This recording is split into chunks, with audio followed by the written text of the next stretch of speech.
invite Mr. Glenn to start the session and share his knowledge and presentation with you. Over to you, sir. All right, good afternoon, everybody. Hopefully everybody enjoyed their lunch. As I thought about the sessions from this morning, I thought we had some really good discussions about what is net zero and what the journey to net zero might be. Obviously, change is coming. Change can be threatening. It can be good. It can be challenging. Not all change is bad by any means. Another element that stuck out in the discussions was the note about hydrogen. I do think hydrogen may be an energy source of the future. One of the things that wasn't mentioned is part of that transition is for those companies that have natural gas systems that they can begin to blend hydrogen and the natural gas together in different concentrations to help that transitional period. And that seems very interesting and perplexing to me. One of the other things that we've really established, and I think everyone would agree on, is the electric loads are not going away. They're increasing, and increasing significantly, as was established in many of the slides.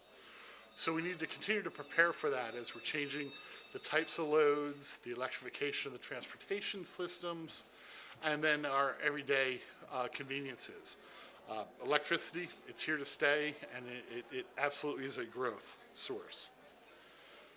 So that takes me to one of the things that I work very closely with is the metering. If we're going to continue to sell electricity, going to continue to transport electricity, we need to think about how are we going to meter that electricity to be most effective. And so when we think about meters, are they constant?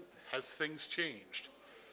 The major point of my presentation that I'm about to get into is what's new in the metering space and how does it help enable efforts like net zero and then many of the interim steps that we're all looking at today implementing, whether it's electrification, distributed energy resources, solar, to name a few.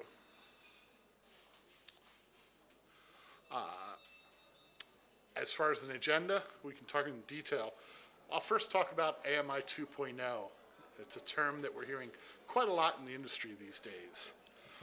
That involves many different elements. There's definitely a change in the meter architecture and actually how the meter is functioning. But then there continue to be many, many untapped opportunities to use the data that the meters are generating, and whether that's through analytics or other solutions. Another new trend that people are seeing today is this notion of distributed intelligence and grid edge solutions, where the meters now are making decisions about how energy is used, informing the operators and informing the consumers, and in some cases even making decisions at the meter level. We'll see, is this a enduring trend or is this just a latest step in the progression? And then lastly, I'm going to get into system obsolescence. It's interesting. We talk about AMI as a new concept, the advanced metering infrastructure that is. But what we're going to find is that many companies are on their second, if not third, deployment of an AMI platform. And that becomes very significant, that how do we look to finance these changes? What features are we looking for? And what are the drivers of system obsolescence? So let's get right into AMI 2.0. What is that? I like to think it's a system upgrade that has resulted in increased network reliability and more reliable exchange of data from the meter back to the utility and then the consumers of that data. It definitely is built upon the notions and core functions of AMI 1.0, the original AMI implementations. But what we've seen is that many of these functions have not been materialized or delivered upon. So there is always a significant amount of hype in the marketing and the product selection cycle. What you see on the right-hand side of the slide here, right-hand side of the slide that is some original definitions that I'd used in presentations from the past in these forums. But talking about what is the AMI, a collection of networks, the network, the endpoints, the head-end system, AMI isn't necessarily metering. It is the entire integrated solution. But a key component of AMI are the smart meters themselves. And that's the electronic device that's recording the energy that now is able to make decisions and even operate the grid to various levels. So this AMI 2.0, what are some of the new features, the functions? Sample rates. In AMI 1.0, we saw sample rates of every hour, maybe every 15 minutes, especially for commercial and industrial accounts. Now we're seeing very convenient and easy ways to do 5-minute samples, 1 minute, or even near real-time streaming of the energy consumption data. We're seeing changes where there's a number or multiple recording channels. You no longer just have one channel of information. You'll even see some manufacturers are claiming to be able to record 32 different data streams at once in the meter. Now that in itself is not fantastic. That's very reasonable to do that, especially with the modern hardware. The challenge becomes, how do I get that data back to the utility in ways that I don't have to rebuild my network entirely? That can be a very expensive challenge. Then, as I said before, you'll see this theme emerge of distributed intelligence and decision-making local to the meter. That definitely is an up-and-coming opportunity. So, as I said all along here, has the network communication, the means to move the data, and then the head-end infrastructure, the systems, the servers that are controlling the AMI platform in general, has that evolved? Has it kept up? Is it ready to take all this new data that's emerging? Two areas in particular in the new data that I find really interesting as somebody that's worked for a utility now for 32 years. I've done a lot of different parts of the energy delivery mechanism, from reliability engineering to actually substation, transmission, and then distribution work, whether it's underground distribution, overhead, urban, suburban, rural, really good mix. But now that I can see I can get true RMS voltage from the meters, that gives me a new paradigm to look at how the grid itself is operating. I think this is key to help manage the distributed energy resources, knowing what the true voltage is that the customers are experiencing, and potentially even how to control that voltage through the smart inverters really becomes interesting for voltage management programs. Hand in hand with voltage is this notion of power quality and harmonics.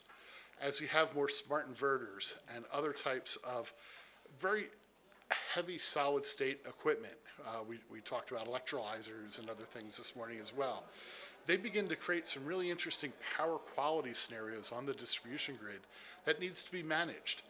These harmonics, if left unchecked, will actually make the power grid itself unsustainable in many ways. Customers' equipment will not work as designed.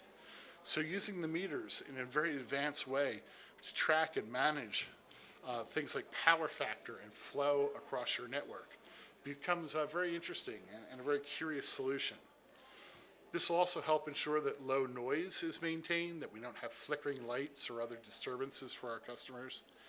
And then the meters themselves become real key in the identification of those areas or sources of trouble, sources of noise on the grid, and really helps us manage the grid in the most effective way possible.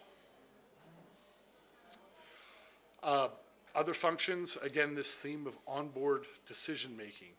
So there's companies out there talking about, for every meter behind a transformer, it first will be able to detect if there's electric vehicle chargers on that. It'll detect whether the vehicle is plugged in, and then it'll also be able to coordinate the charging behind that transformer to ensure the transformer itself is not overloaded or the cable serving that transformer is not overloaded. It can also look at the voltage regulation on the transformer and the power quality. Other analytics, there's a lot of interest in what I'll call non-intrusive load monitoring, otherwise known as load disaggregation. The meter now is very capable of identifying different types of load behind the meter. We talked this morning, what is the utility's interest behind the meter? Frankly, I don't care in particular what devices an individual consumer may be using, but the consumers certainly care, and if we can provide this information for them to make smarter decisions about their energy usage, an educated public in this case is a better public, a better consumer, and it will help us get to that net zero vision that has been freely discussed. One other point is that the communication from the meter into the home that's been an ongoing problem in the meter space. The notion of Zigbee communications, which is similar to like a Bluetooth communication to your phone, while Bluetooth has been widely adopted in everybody's phone, everybody uses Bluetooth in some format for a headset or talking to their car maybe. Zigbee in the electric meter has not been that ideal pairing. So now manufacturers are looking at Wi-Fi and other communication means that might be more effective. Now some of the larger companies like IBM or Deloitte have developed their visions of what AMI 2.0 could look like. This is a graphic I've borrowed from IBM, and you can see their notion of this grid optimization and various use cases that would apply. So first we have supply, demand management, and security on all levels of the grid. They want to manage congestion to ensure that the right amount of power is available when the consumer needs it. They want to be able to have a stable grid, whether that's in frequency management, voltage management, and that's in the environment of a heavy renewable set. And then they want to optimize the grid capacity throughout the day. So they've developed these different tiers, and that's essentially their vision of what AMI 2.0 is and what it can be for the customer. Another view is provided by Deloitte. Now, I realize this is a bit of an eye chart, and you can look into greater detail in the deck when you have it afterwards. But Deloitte has identified many more functions that make up AMI 2.0. And as you can see, things that we've talked about a lot already, edge computing, but enhanced cybersecurity, demand response functions, distributed energy resource enablement, smart grid enablement, better customer engagement, and then even links to the cloud for moving that data and delivering data in the most effective way. I mentioned before hardware evolution. We're going to talk further later about this, but there have been many changes in the meter space. The manufacturers are now including newer, faster, and improved microprocessors as the basis of the meter themselves. This has allowed access to much more memory local to the meter. In this terms, megabytes, if not gigabytes of storage at the meter. It's allowed for modern interfaces to the meter itself to share data, whether there's a physical interfaces or more virtual radio connections, for example. Meters now have expansion slots, so I can have different feature sets depending on what the application might be. That gives a lot of flexibility.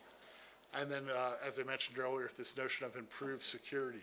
Security is an always evolving concern, and being able to have the most effective means to provide a secure environment is key. This slide is interesting to me because first we talk about what the core functionality is. I think we all know what is expected of a typical electric meter, starting off with energy measurement, whether that's a register read that really might be tied to that monthly bill, or interval reads, and these are the 5, 10, 15, 60-minute intervals that are constantly sampled throughout the day. Meters do real power, they do reactive power. We talked a lot today about net metering and what is necessary at the meter. Is it just the total energy passing through the meter, or are you going to record the delivered power and the received power separately?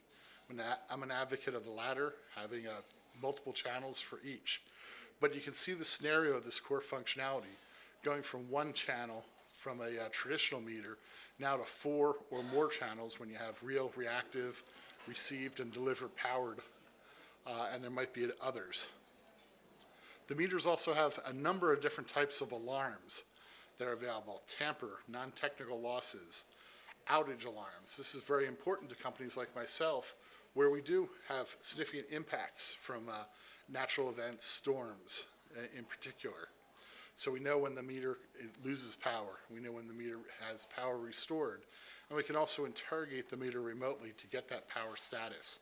This is key in the customer engagement ensuring that we're providing the service that we have committed to. Then also a notion of meter health, being able to remotely triage and diagnose the meter and to ensure it's working as expected. Now that notion of the evolution, I've spoken, having a number of channels, up to 32 channels are being advertised right now by the manufacturers. What's unique about this is these channels now can operate independently of each other. And so these advanced processors that I mentioned and the expanded memory allow me to have independent channels where my usage might be measured every 15 or every 60 minutes, but my voltage is either real time or every 1 minute, maybe every 5 minutes. They can be sampled at different times, but also transmitted at different times. So that 1 meter on the side of your house, on Knott's house or another house, they can be doing quite a lot of functions than what we traditionally thought of as a meter. I've used this slide in the past with this forum, but we have our meter block diagram. This is still relatively consistent. The core components, we have the transducer that samples the energy, might be some signal conditioning moving into the CPU or the microcontroller unit. There's some sort of storage, there's the interfaces, a power supply. The power supply is kind of unique. One of the things I wind up doing, never really planned on it, but I've done expert witnessing work for customers that complain the meter is causing health effects, which is a very curious situation. People are afraid of the RF signals, the radio frequency signals that the meter is naturally emitting. They're also afraid of the power supply, and they focus on this concept of switched power supplies, and there's a notion of dirty electricity and what that might be doing to their health. The research that I've looked into in great depth is there is not a problem. There's been some anecdotal notions, but nothing conclusive, especially in the scientific space, and I stay on top of that research. Moving forward, though, into the analytics space. When we think about analytics use cases, these are unending. There's so much we can do with the meter data, and you can impact so many different parts of your business. I encourage that as you look at an AMI platform, you really use that as the foundation for the future. So whether it's in distribution operations, in system planning, energy procurement, that actually goes right to the net zero concepts. We have meter services. Even during deployment, the data will help streamline the deployment itself. A myriad of changes occurring in the billing. My company just recently converted our billing system from one to a modern system. Extremely impactful to the day-to-day business, but we're working through that. Other areas of notes are how the meters can affect and improve demand response, energy management programs, and then from the operational area, thinking about revenue protection, identifying when the meter might be bypassed by looking at the impedance of a service or other things that might change to be leading indicators of a problem emerging. Also finding out when there's unintended meter swaps, when a customer may have taken a meter from one location, put it in a different location to maybe take advantage of certain rate opportunities. So as you can see, a number of different business cases are available. Now this notion of analytics, I find this very curious, and I've been following this along with Anat for many years now. The rage was this notion of centralized analytics. You would have a centralized platform, a data lake, and very sophisticated analytic engines to consume and analyze that data. I think these are still relevant by all means. They're able to easily integrate data from a number of different data sources and can provide lots of insight on that data about your consumers and about how the grid itself is operating. The analytics can take place at many different locations, and some can be real-time as the data comes in, other can be batch at the right time and most effectively use that information. Recently, many manufacturers, including some of the sponsors of this forum, have been promoting this notion of decentralized or grid analytics, where the meters now have much of that same computing power, and they're looking at the business cases that I just showed and exploring how they can be translated to the meter. And really we're trying right now to figure out where is the most effective location of those business cases. So that takes me to the third point of this slide, where I'm a strong advocate of a hybridized type solution. That yes, there will be certain grid edge analytics or even functions happening on the meter itself, but other functions are much more appropriate at the back office side that's taking advantage of what I'll call the big iron, the very sophisticated computing solutions going forward. I'm going to take my jacket off. It's a little hot up here. Excuse me 1 second. So Glenn, are you saying now that this whole concept that you discussed before of local analytics, area analytics, and then centralized analytics, that you're able to do a lot more in the meter now? Absolutely. Today? And you have those meters rolled out? Yes. Yes, they're rolling out now.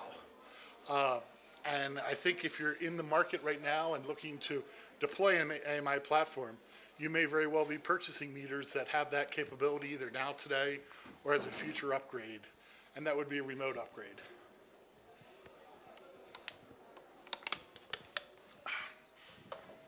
So let's talk further about that ability, this notion of distributed intelligence.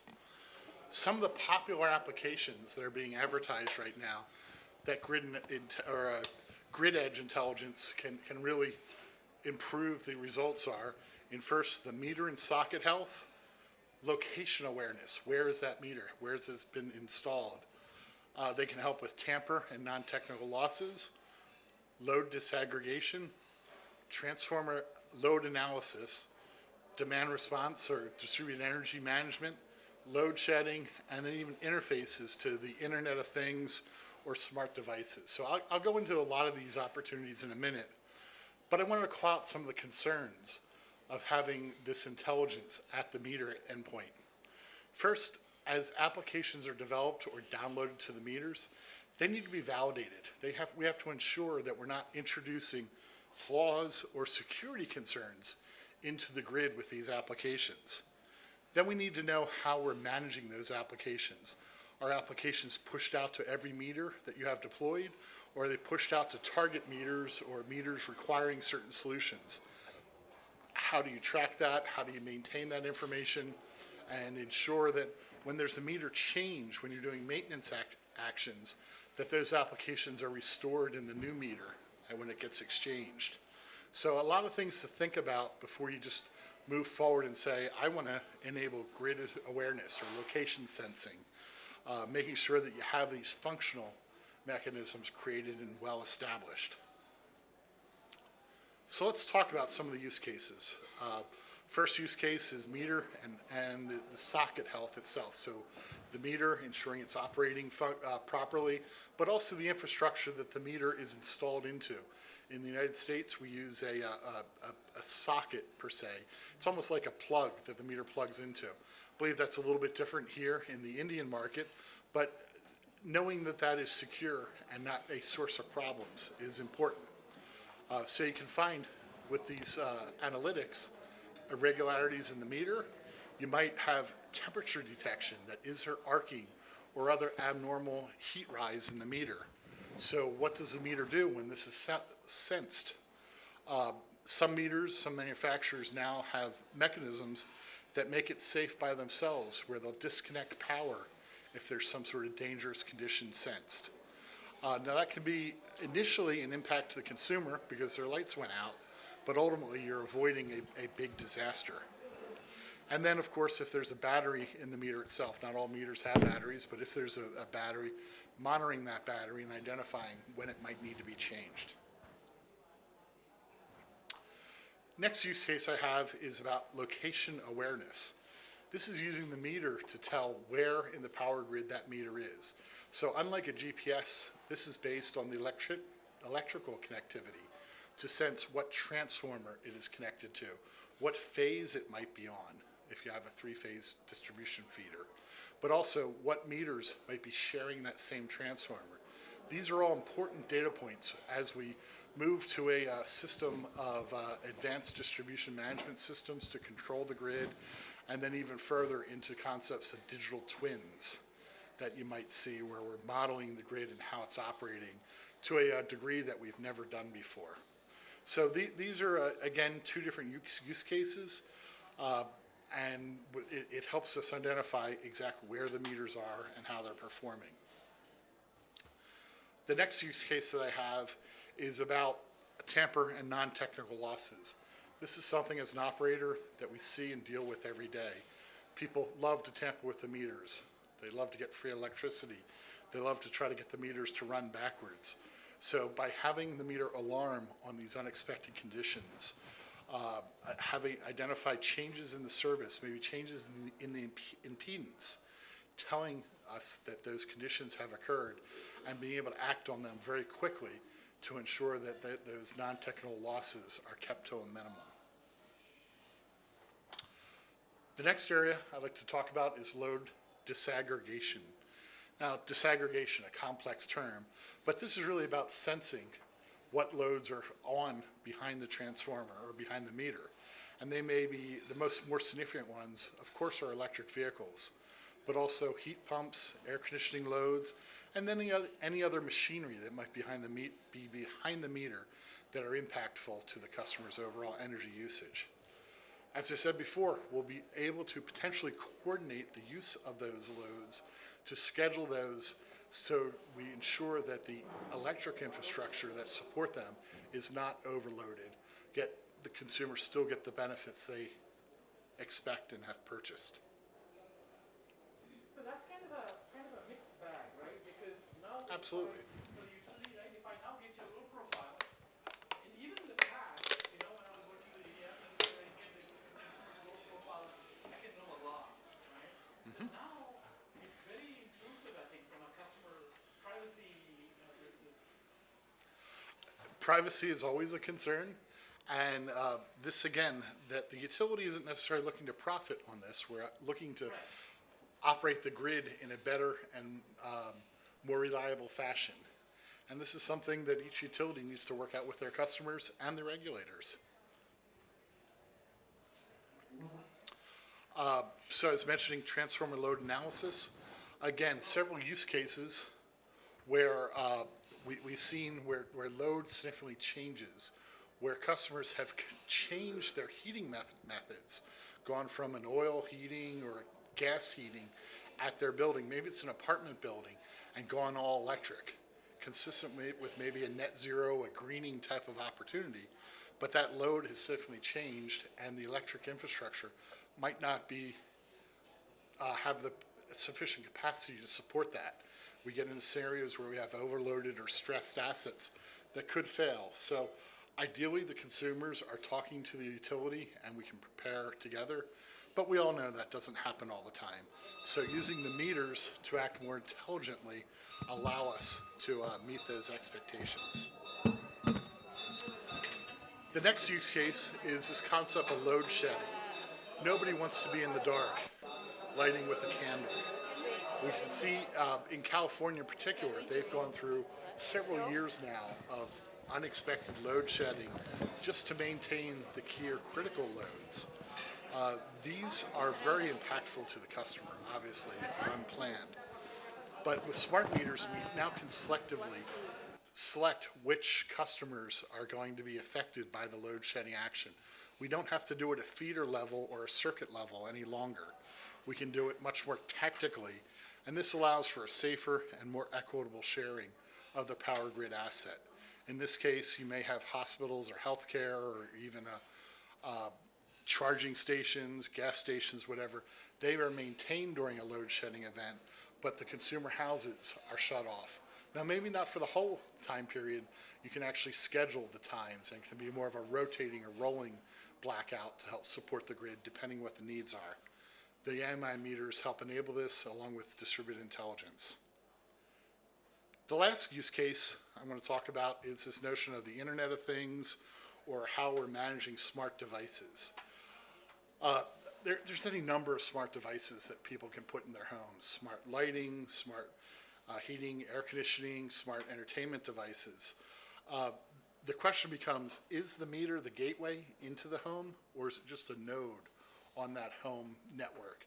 I would propose that it's probably more appropriate that it's a node that supplies energy usage information, maybe price information, but then it can allow different home scenarios to be created. I don't know if anybody has a Nest thermostat in their house right now, but that has a number of modes: a home mode, an away mode, an eco, and a comfort mode. Having input from the electric meter can further optimize this scenario for the consumers themselves. I want to switch gears a little bit.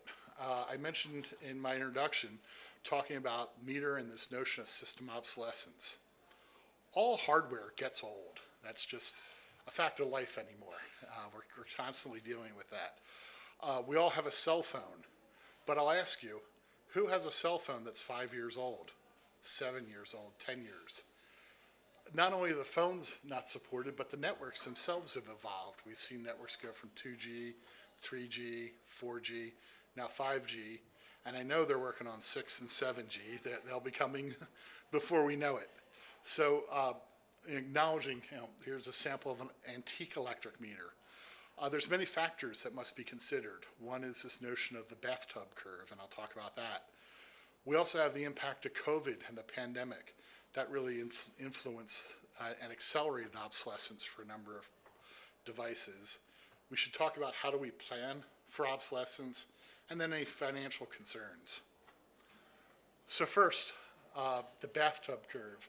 This isn't unique to electric meters. This really applies to anything that's manufactured, whether it's your automobile, the oven in your house, your hair dryer, or any product you might be using. But there's really, yes, there's 3 phases of this. First, this notion of infant mortality, where things might just break out of the box. Everybody's bought something that doesn't work the first day you return to the manufacturer and get a new one. Once you've passed that infant mortality, that you've had it operating for a day or a couple cycles, then you get into this notion of the normal life, and that's the bottom of the curve. That may go on for 15, 20, or 25 years as the device is functioning over its expected life. But then you get to the other side of the bathtub, and that's where the wear out section, as it's labeled here. This is what we're most concerned about. And so for those that have deployed AMI, really the first generations of AMI, we're definitely 2/3 of the way across this graph. We are now facing with this wear out cycle. When will that occur, and how do we prepare for that?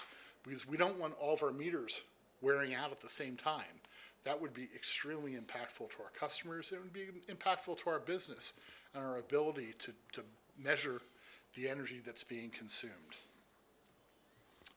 Another great impact to the industry and really to the world was this pandemic. And I know we're just about out of that pandemic.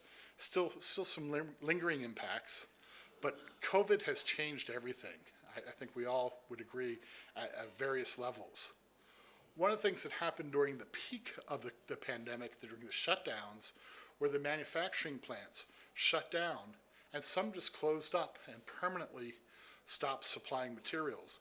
But this really led to significant shortfalls in the materials and supplies across the board, but including the parts needed for electric meters. In many cases, the CPUs that were being used were just totally retired. Manufacturers changed their focus on more profitable product lines especially for vehicles, where they could get much more profit margin. So those niche lines were closed down. That left the meter vendors in a lurch. They needed to switch their products to base them upon devices to CPUs and chipsets that would be available for the foreseeable future so they could sustain their business. New meter lines emerged from that. So now we think about obsolescence planning itself. As you said, meters have a finite useful lifetime. Typically it's 15 to 20 years. Might be a little bit longer, arguably, but this is a good target. As you prepare your initial rollouts, it's important that you recognize that there will be a need to replace these meters in the future, and how will you do it? Will you do another, what I'll call a big bang rollout, where you're changing all of your customer meters over a 3 or 4 year period? Or is there an option that you might be able to replace small quantities of meters each year? What are the options? What can you do? Do you have a life cycle plan? I want to make sure that you begin to recognize that and plan for it so you account for it in your long-range financial plans. So you don't make a mistake in deploying a system, but the next generation you have no means to get to that, and you find yourself in a state where things are not functioning. There are financial concerns, the costs. What financial models will you seek? If you've received government funding, will that funding be available the next time around, or will there be regulatory concerns? Will you have to put that on your ratepayers? And when do you begin to prepare for that? I would say you begin to prepare for it immediately, even before you deploy your first meter, so you know what those life cycles are. So that gets to the basic content I have for you today. We talked about a number of things. We talked about AMI 2.0. We talked about the architecture evolution and changes. We talked about data opportunities and the analytics that consume that data. We talked about distributed intelligence and how the grid edge solutions have changed. And then lastly, system obsolescence and the impacts of that. So there, I'm willing to take some questions. I know, Anat, you have the next speaker lined up on the phone, I believe. 2:45. Yes. Like 9 minutes now? So I welcome any questions. Yes, sir. Doctor, sir, we just talked about new AMI2 version of meters. Yes. And in the last slide you mentioned that you can decide whether to change all the meters or replace 10% of the them. But the question here is, since these are new generation meters, how they can be interoperable and integratable to the old software and old systems? Well, there's several keys to that, and that's working interoperability. Well, let's talk about that first. Your layers of interoperability start with the network. Can I have a network that might support meters from several different manufacturers, different communication means? And then vice versa. I may be operating multiple networks. So by changing maybe 10% of your meter population each year, that will allow you to get the most contemporary, newest meter with the most features deployed. But understanding what those options and, as you said, the interoperable impacts. And that's why I'm trying to advocate that you plan for that now to give you the most options. The other question is how to integrate it with the current MDMS system with new AMI2 regime. Well, for me and for my company, we're looking at the obsolescence notion by moving to new generations from the same vendors. So we do have a little bit of what you would call vendor lock-in in this case, but that allows it to be somewhat more seamless, that we don't have additional impacts to the back office systems, that the head end computers, the servers, and then the interfaces work for the AMI 1.0, the AMI 2.0, and are expected to work on future versions as well, that we maintain that consistency. Thank you. Other questions?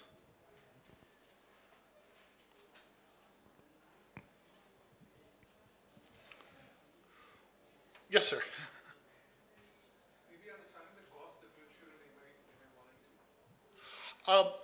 I don't know if there's appreciable differences in cost.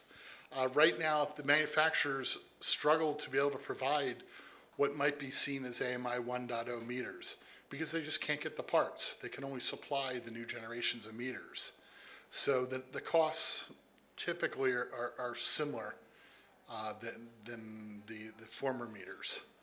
There might be a small inflationary impact, but not a major technology driver on the costs between the two. And one more follow-up on that. You said that the utilities are not looking to monetize the installation of new AMI technology. Is there a possibility to monetize on that as well, if one has to look into it? Well, it really depends. The installation is actually probably one of the most impactful parts about a redeployment, about physically visiting the meter. And so how you can amortize that out over time, it might be more attractive financially to do that over 10 or 15 years rather than just doing it in a single project. But that's really something that would be best to defer to your accountants and financial teams to determine which they like best. I know in my experience, I personally have been an advocate of doing that 10% roughly a year. I campaigned and sold that. In some ways I was successful in that I made people aware of the obsolescence issues. I was unsuccessful because they concluded that we should do a big bang redeployment, as I called it, where we're changing all the meters in a couple years. Now, what I find curious is that we've been seeking the approval for that money. The financial people are coming back and saying, can't we spread this out over 10 or 15 years? So it's come full circle. I don't have a finite answer for you. Yeah, I think if I may add, Glenn, to that, having done a lot of this for many utilities, if you look at the utility size and the utility, when I say utility DNA in terms of is it electric or electric, water, and gas, this model changes quite a bit. Because, Absolutely. Right? Because when you do a cost model, one of the first things I did was, as I look at on-premise, on-prem versus software as a service, cloud-based, where you're delivering an outcome based on an SLA, number of endpoints per month, right? Number of endpoints per meter per month, basically, right? And then you look at electric, water, and gas, possibly, or versus you're doing only electric, the business model and the cost models will dramatically change. What I did find, though, is that when I did a 30-year comparison of on-prem versus cloud, where the on-prem meaning that everything is deployed the way Pico has done it, right? Everything in the field, utility owning all the meters, the communication infrastructure, the software, everything, versus only the utility will own practically nothing. Basically, everything is all hosted, right? And of course, the communication infrastructure is rolled out, meters are rolled out. When you do that comparison, what I found is the cost models converge. For most cases, they converge after about the 12th to 15th year range, it starts converging, meaning that the SaaS model is profitable for about the first 12 to 15 years. Again, it all depends on the size and what kind of interest rate you're using and so on and so forth. But after about the 15th to 17th year, guess what you find? Owning is cheaper. So it goes back to the conversation we were having earlier about this whole net zero energy transition. So go back to the same example for data centers as well. So if you're a data center, if you're a transit, if you're a third party, you're an end user industrial facility, should you own and operate your assets or should you outsource the energy piece to somebody else? You'll find out very quickly when you do the models that after the 12th to 15th year, it is much better off owning it than having it outsourced to somebody else. But here is the problem. NPV, net present value, right? The first 15 years, somebody else is paying as opposed to you paying, and there's a cost for that. I think the other thing that the factors in that is the availability of the money. So do you have capital dollars available? Exactly. Or do you have expense dollars? The service model is typically oriented very well to the expense dollars. But if you have capital dollars, especially if you're working with grants from others, it pays you to buy it all now. So And the risk. yes. And the yes. risk. So there's not one quick answer, and it's absolutely not a technical answer. Right. It's It's a mix. Yes. All right. One more sure. question, yeah. Yes, sir. Thank you, sir. How to do to land the obsolescence counting to the system? I'm sorry. Repeat the obsolescence part I understood. So how do you handle obsolescence? Yes. Yes. Keep going. How to do to land the obsolescence counting system in the meter? So with the obsolescence, the key issue that I'm faced is, as we think of that bathtub curve that I showed, as we've projected out what the future failure rates are going to become, we've mapped that to the ability of our meter shop and other groups that touch meters. What is their capacity? And that helps set that date as far as when the obsolescence needs to be faced. So our meter shop currently is sized to manage normal meter activities. We typically change a few percentage of our meters each year. But as the failure rate grows, we'll quickly get to a point where we cannot support additional meter changes, and we really be much better to change the meters out wholesale at that point in time. So, all right? Okay, well, thank you. So just so you It's know, been a pleasure. Glenn will be here. Thank you. So let's give Glenn a big hand for your thank you so much. And Glenn will be here, and we will hopefully do what I have done this time. This is something that Reggie sir had talked about a couple of sessions ago. I did that this time, is to prepare a bunch of questions, and let's have an engaged discussion for the last hour. I'll try to see if Rahul and others can join, and I know Dr. Badari is waiting for us for the next presentation. Sorry about that. Thank you. So thank you so much, Glenn. Mani, I'm going to put you on in just a second. 1 second, Mani. 1 second. I'll take it. Over here. So Mani, I'm going to put you on speaker on WhatsApp. So basically, we're going to go to the dispatching grid scale DERs in Drive to Net Zero. Okay? I'm going to just turn the presentation on, put it on slide deck, and there she comes. All right, so I would like to present to you Dr. Mani Vadari. Dr. Vadari is excuse me? Can you please, guys, somebody go there and stop that yelling and screaming back there? Thank you so much. It's very disconcerting.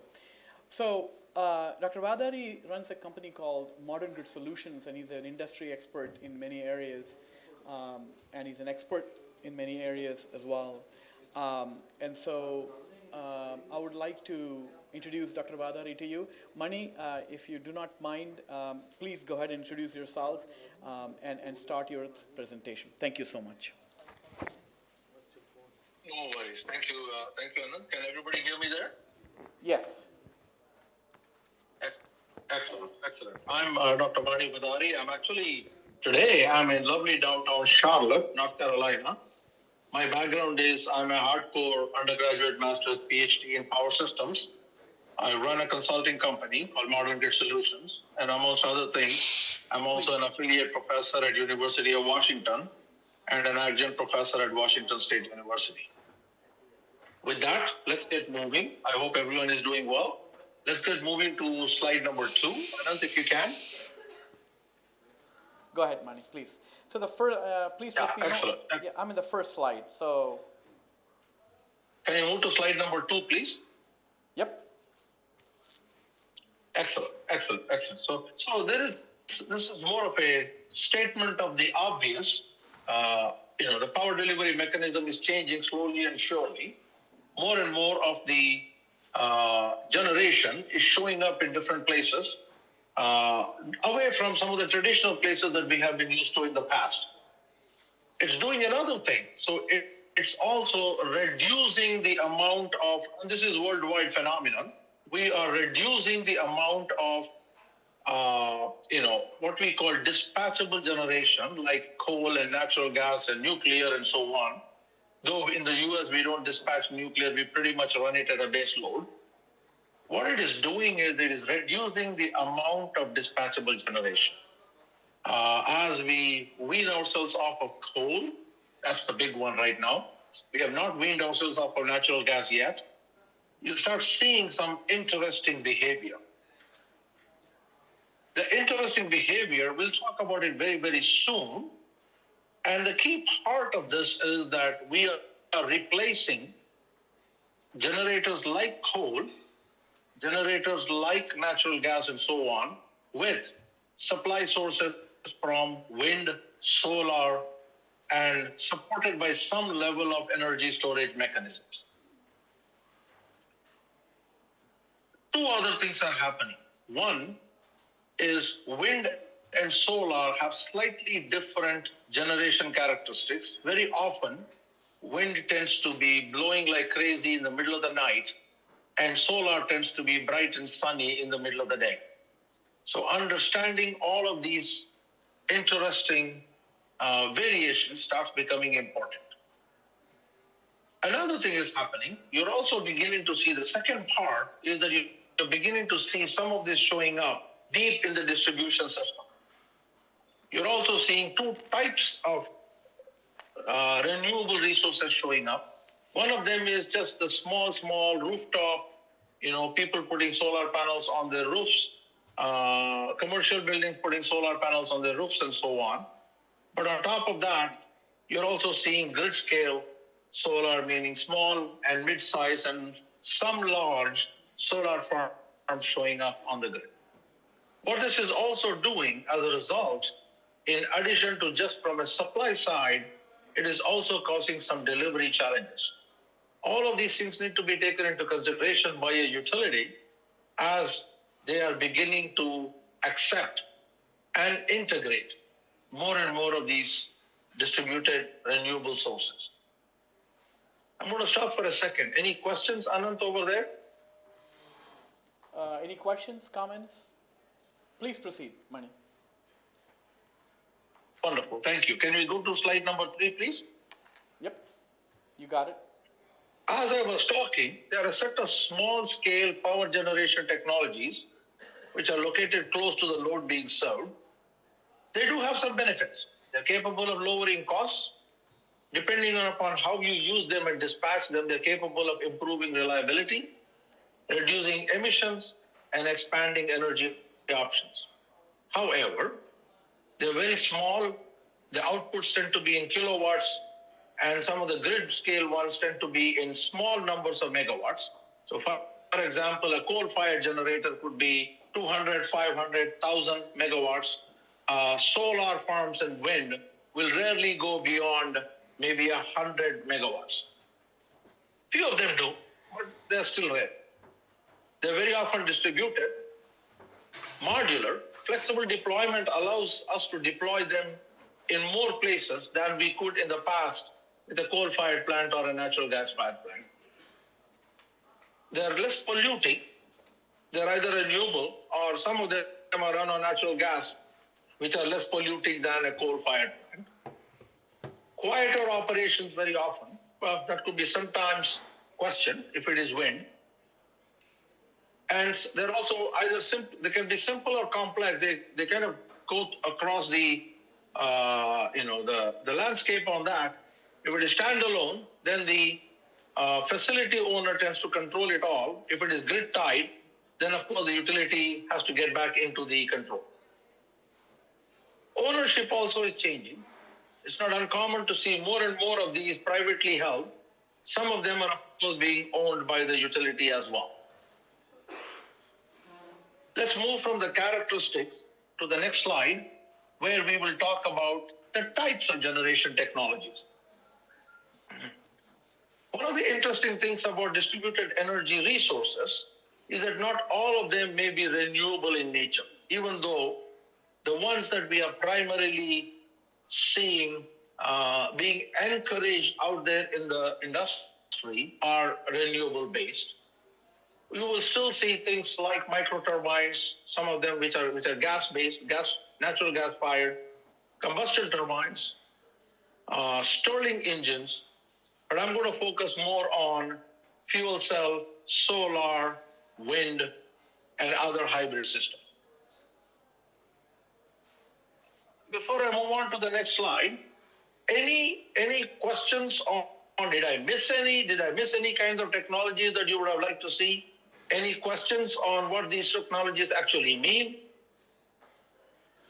Mani, the one thing I wanted to add here for everybody's benefit is that while these are different technologies, it doesn't mean that they have to only be one or the other, right? You could have a collection of these technologies. Similarly, when Dr. Vadari mentioned about ownership, it's a very interesting topic about ownership. I think it was a paper from South Africa that came up on C-grade in last year, I believe, is about some of these communities that own a combination of these technologies, and the ownership could be community owned, all community owned, could be partly utility owned, and then partly kind of a collaborative, or it could be owned by a third party, entirely private entity that is either permanently owned by that entity or they sell it to somebody else, right? So that models can change. But I just want to point out, Mani, that it is not one or the other. It could be some of the above or all of the above, based on each and every requirement and each and every need, right? Is that fair, Mani? That's a great question. That's a great comment, Anand. That's a fantastic comment. Because the ownership structure of the renewable energy or the distributed energy has a significant impact on how it is used. That's number one, right? The owner may decide, for example, we may find that the sun is shining full stream in the middle of the day, but the owner may have a battery storage also on the facility, and at that point in time, the owner may decide that the market conditions are better at night rather than in the day, and not send any of that energy into the grid. They may store everything and send it back into the grid at night. So a very interesting variation comes in. The owner may be looking at market forces to decide when to deliver the energy to the grid. But the utility, very often, if the utility owns that facility, then they will have very different conditions under which they either generate, store, or do a little bit of both.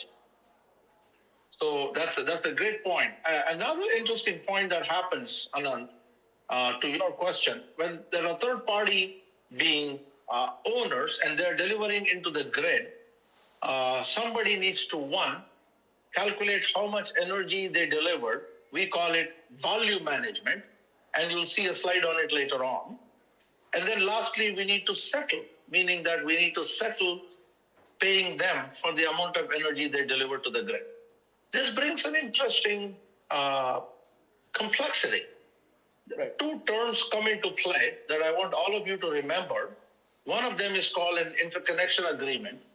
The interconnection agreement is an actual contract that says this is what I, the utility, will allow you, the solar farm or the wind farm or the combination and so on, to actually do on the grid. This controls your behavior on the grid. Because remember, at the end of all of these, the distribution system operator or the transmission system operator is still responsible for the reliability and the stability of the grid, which means that anybody who's connected to the grid needs to obey some key considerations. So that's called an interconnection agreement. The second thing that everybody needs to keep in mind is called a power purchase agreement. The power purchase agreement then defines under what conditions or under what costs, under what reimbursement mechanisms will the utility actually purchase the power from the facility and pay them for it. So an interesting thing comes in when it comes to a renewable system. A very interesting characteristic is we have now identified a new term called estimated non-dispatched output. What does that actually mean?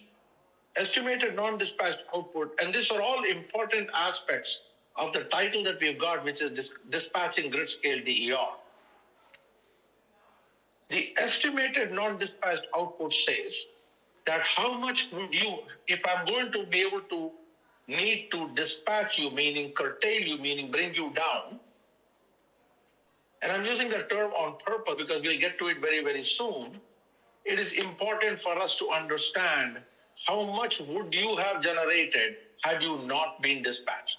Mm-hmm. It's not like a coal-fired generator or a natural gas-fired generator. I have a good understanding of that. But now you're also dependent on the amount of sun shining on your solar farm and so on. So keeping that in mind, tracking those things become important aspects of what the generation was. Right, right. Extending our conversation to what you had, Anand, if you can go to slide number 5, this is a key piece of what you were calling a hybrid system. We will have solar, we could have wind, we could have local storage, and all of which then get connected to the grid. This gives the facility operator a fairly high degree of flexibility in allowing them to decide how much to generate, how much to store, how much to deliver to the grid. It's a very simple picture, of course, but this can get as complex as a single facility or a single large department store or a factory, which may have more space available to them, or even a small town, as Anand was saying. The small town may say, you know what, we will outfit all the houses, including the community hall and so on with solar panels. We'll put a few sets of storage along the way so that we can now not only get energy during the day, but we'll also get some level of energy during the night. So that's what a good example of these kinds of hybrid systems are. And more of the systems are actually moving in this direction because it gives them more flexibility, not just to be able to generate power when the sun or wind is blowing or shining, but more importantly, at times when they are not. I'm going to stop for a minute. Questions again, Anand, from the conference room? Any questions, thoughts, comments? The only thing I wanted to add to this is, and Mani, if you have it later, don't need to steal your thunder, is that as you're looking at these systems, combination of systems, the different technologies that Mani talked about and different ways of putting this together, just remember, there's a money flow and there's the electron flow. And the two things are not the same. Because in the classic utility paradigm, the traditional utility, conventional paradigm, electrons flow in one direction, money flows in the opposite direction. Here, that's not the same. The money flow and the electron flow is going to be slightly different, and it's going to be based on the models that you pick, right? So that's something, Mani, maybe you can bring that up later. Absolutely. And those two agreements that I talked about, which is the interconnection agreement and the power purchase agreement. Any other questions, comments, thoughts, ideas? Because this is really, in a sense that it looks simple, but these slides are very impactful in the sense that as you look at each and every use case, it's built differently. That's one reason when, I had a very senior executive of one of the microgrid companies talk to me at one of the conferences, and they said, we started about 5 years ago and we're still struggling in the industry out there. And by the way, they're not alone. Why? Because each and every microgrid situation is different. There is no packaged microgrid in a box that solves every problem everywhere, right? And while this is not a microgrid discussion per se, I wanted to say that this is a very complex topic. I think Mani is doing a great job for us simplifying it and putting it in terms that we all can follow, right? Go ahead, Mani. I wanted to add a moment. One of the things that's happening regulatory-wise in the United States is the Federal Energy Regulatory Commission, FERC, has passed legislation called 2222 that's really setting up the stage for this exchange and access to the markets for consumers. So in the model that Mani just spoke about here, where you might have a house that has the ability to generate more energy that they can consume, that creates an ability for several households and towns even to act together as a energy supplier and enter into the energy markets in a uniform fashion. Now that's not totally in place, and we're developing ways to get there, but that is one of the future scenarios that not only can you participate in the energy markets with any excess energy you have, but as to Anat's initial point of temporal and quantity, that all has to interact together. Things like blockchain are a step in the right direction, but that definitely doesn't solve all those issues. There's also scenarios that if I have excess energy, do I need to sell that into the market, or could I donate that to my favorite charity, institution, or school? And how do we do those mechanisms? So there's a lot yet to come and a lot of developments in this area. Mani may be speaking further on that, but those are things that stood out to me. Mani, any comments? Anything you want to add?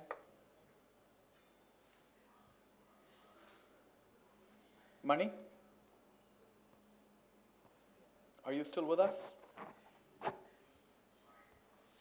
Hello? Mani, can you hear us? Hey, Anand. Yeah. Can you hear us? Anand, I'm hearing every other word of the gentleman talking. Oh, okay. Glenn. That was Glenn Pritchard, by the way. He was talking about the FERC 2222, basically. Yeah, the FERC 2222 is actually going to change quite a bit. Gotcha. Sorry, did I hear you wrong, Anand? Yeah, yeah. We can hear you very clearly, by the way. Excellent. I'm every now and then when you are talking or the gentleman was talking, I could only hear every other word. So I apologize if I missed the question. Yeah, yeah. So I think basically, Glenn was just mentioning that that whole monetization part, that FERC 2222 is put in place, and he was referring to some of the points that you had made earlier about how the dollars can flow or the money can flow, right? So. Oh, absolutely. Actually, and FERC 2222, go ahead. No, please go ahead. Please proceed. Go ahead, Mani. Yeah, so FERC 2222 is actually going to bring. Sorry, I'm sorry. Is Glenn still conveying his points? I just want to make sure I understand his question properly. No, please proceed. Yeah. Go ahead, Mani. Yeah. So Glenn is absolutely correct. The next tranche of change that's coming in is a new concept under 42222, and that's called an aggregator. An aggregator could take any disparate set of generators and or consumers who could then combine together and then work directly with a wholesale market. And where Glenn is with Exelon is a perfect example because all of Exelon is under PJM. Okay, so given that, it's some of those, the rules are still being finalized, and our expectation is you'll have a new market participant called the aggregator who will then need to incorporate key aspects of bringing together multiple disparate sources of generation and consumption, and if they are big enough, and then directly go to the wholesale market. So if I take that into consideration, you're now bringing a new player between the distribution system operator, the transmission system operator, and the market operator, called the aggregator. However, some of the comments that I had made earlier on the interconnection agreement and power purchase agreements and all of those things, they may not directly be a contractual agreement with the distribution system operator, but we still need to have some kind of a contractual agreement with the market operator, say in this case PJM.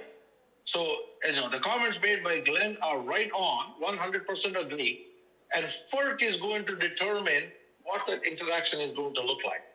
And it's going to be an interesting one because the expectation is that the aggregator will also be a regulated entity, which means that they also need to abide by certain rules and conditions of what FERC expects them to do. So it's not like suddenly Mani Vadari can start an aggregator company and aggregate things and do whatever he or she wants, but they will still need to abide by the FERC's rules and conditions and everything that get imposed on them. So it's going to be interesting to see how that works. But I think it's very clear to see that some of those market forces will come down into the distribution level at a pace and a level that we have not seen in the past. Yeah, also I think Mani Then I wanted to make sure that I address some of the comments you had made. Glenn is shaking his hands. He's in violent agreement. See, I think Mani. Fantastic. Thank you. So I think Mani, before your session in the morning, I was covering this whole wholesale to retail translation, and I think to your point, some of what is happening now is that wholesale value that I talked about earlier in the morning that could not translate to retail, that bridge is getting built. And so essentially what will happen is that the wholesale to retail translation, when that happens, the benefits can flow to the consumer and the end user. Because today, as it stands, most average people cannot participate in the US in the wholesale market. And that's not just US, even in Europe, if you go, you see a distinct difference, the wholesale price versus what the retail customer is paying, right? So that's kind of the hope, that it'll go in that direction. We'll see how it goes. Money, over to you, slide number 6. And to be honest, Anand, I'm glad that was a great discussion.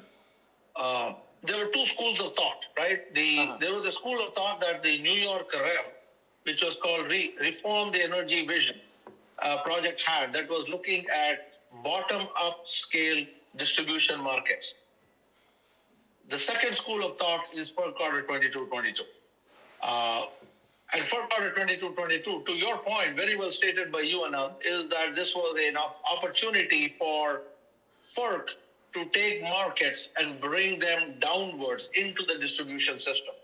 But at the same time, recognize that there are a lot of complexity that come with it.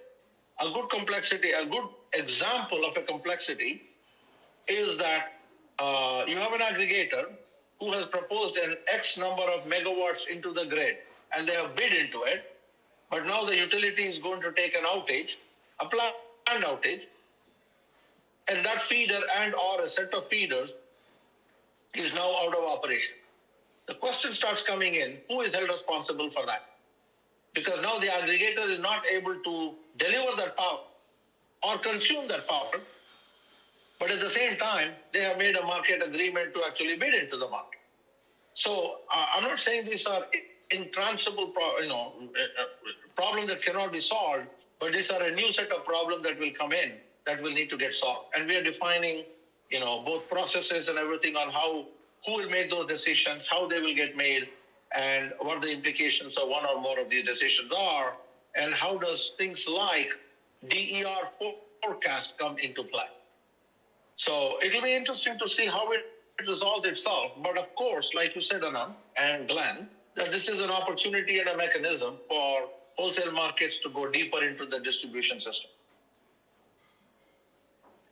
And of course, another key point to keep in track is a non-trivial chunk of the US and the world is not under a wholesale market, but they're also watching what Glenn said from First Quarter 22-22. They're watching it very carefully to see, are there opportunities for us to bring in parts of that First Quarter 22-22 lessons learned into the distribution system, even when there is no wholesale market.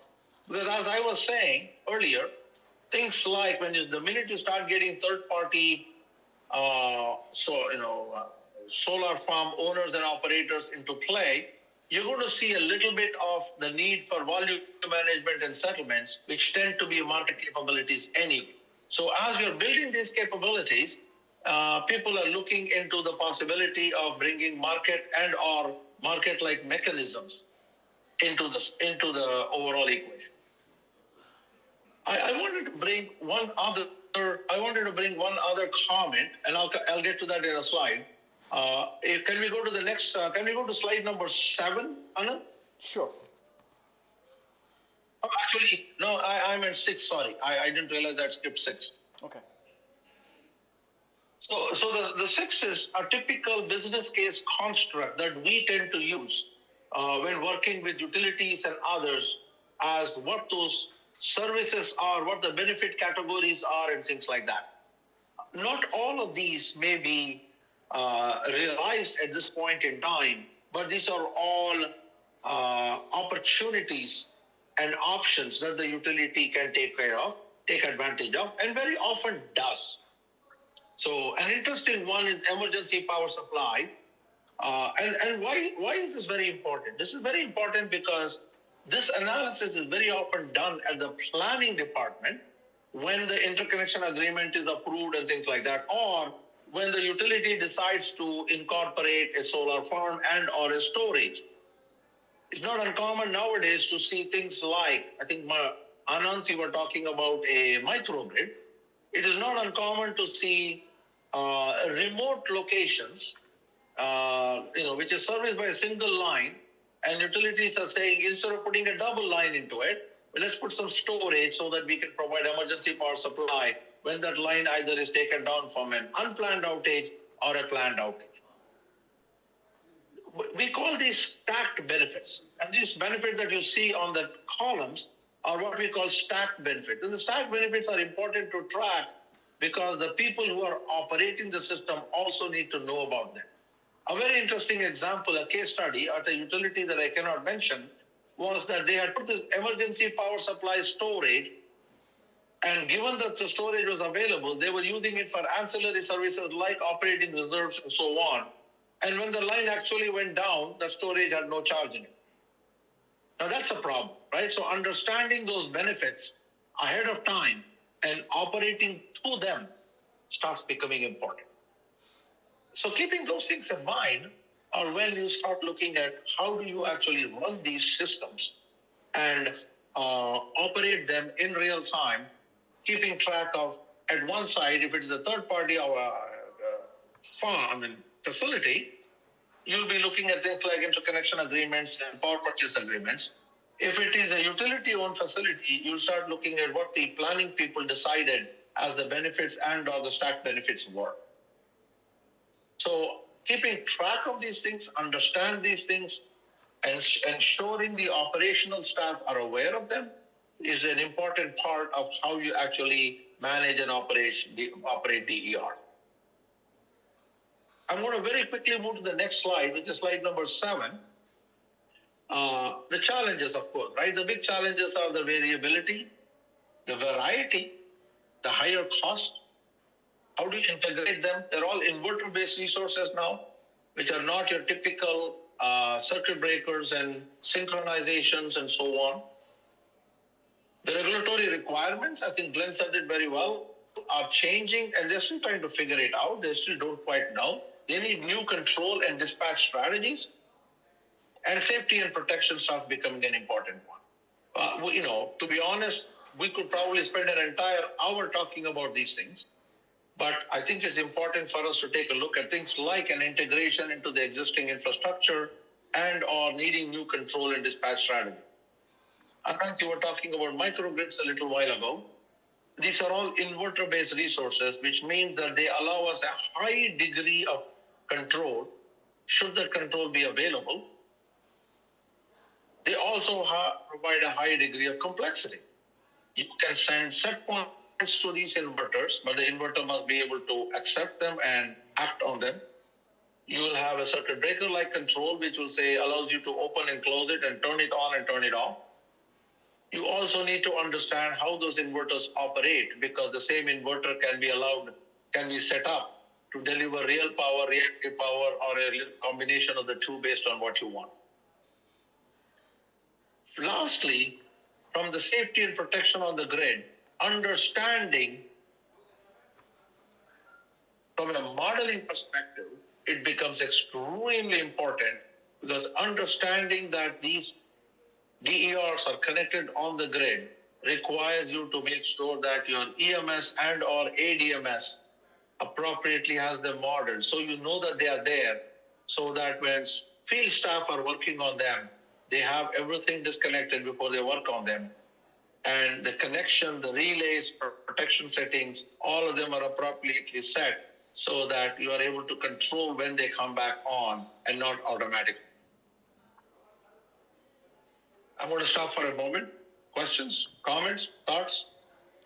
Yeah, because this is a very rich slide in my opinion, right? Because each and every aspect of this, if you start on the left with high cost of technologies, it goes into the whole feasibility study, in a classic situation, right? Real life situation, the feasibility study, the business case, cost benefit analysis, evaluation of all the different technologies, the pros and cons, right? And then how do you integrate that into existing infrastructure, which is why a lot of these projects are complex, because you're not starting from, it's not a green field in most cases, right? It's brownfield. So you can't leave, you cannot just say, let the existing technologies be stranded and just move on and do something new, especially in the utility scenario. The impact on the grid, some of which we covered in the earlier, right? When you have a problem with inverter-based resources instabilities, the NERC report that I talked about, I'll share with after the class, this can lead to disturbances. What are the impacts on the grid and how do you mitigate them and the risk it causes to the grid? Mani talked about regulatory requirements. And then That need for new control and dispatch strategies, that's also a very big area, and equally is the protection and safety on the grid. Protection control perspective, at least what I have found more and more, digitalizing at the substation level, modular substations, but more so the digitalization of the substation enables, it doesn't guarantee, but enables some of these elements to be put in place. But there's also a big discussion. Go ahead, Glenn. Anand, one comment I want to share with this is that a lot of this perspective is from the grid operator or the utility perspective. We need to be very sensitive to our customers and how they will engage in these potentially very complex scenarios. Consumers really want simplicity in their energy experience. They want to feel that they're contributing to the greening of the grid, to saving energy, but they also want very simplistic billing mechanisms. They want a very predictable bill in many cases that they can manage.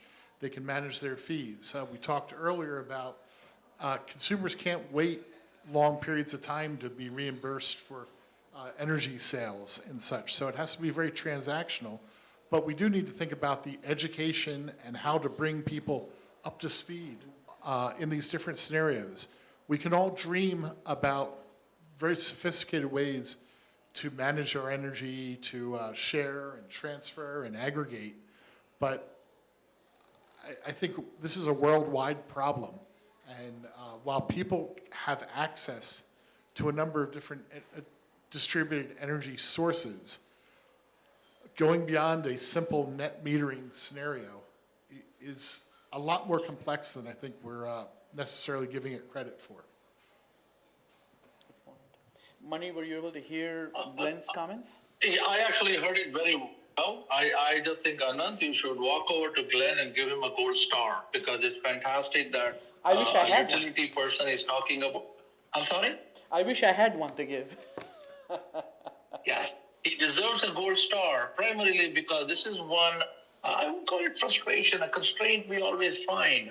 Because I think it's fantastic that a utility person understands the the concern of the individual farm owner and so on. So I'm going to spend, if it's okay with you, Glenn, I'll spend a few minutes on this topic. Sure. Because it's very near and dear to me as well. Please do. And it's very, yeah, absolutely. So until now, what we used to call IPPs, they were independent power producers, but for the most part, they were still people who knew how to run generators, large generators, whether it was coal-fired, natural gas-fired, and so on. So they ran large generators. The new type of distributed energy, we have two types of users. We call them owners and operators.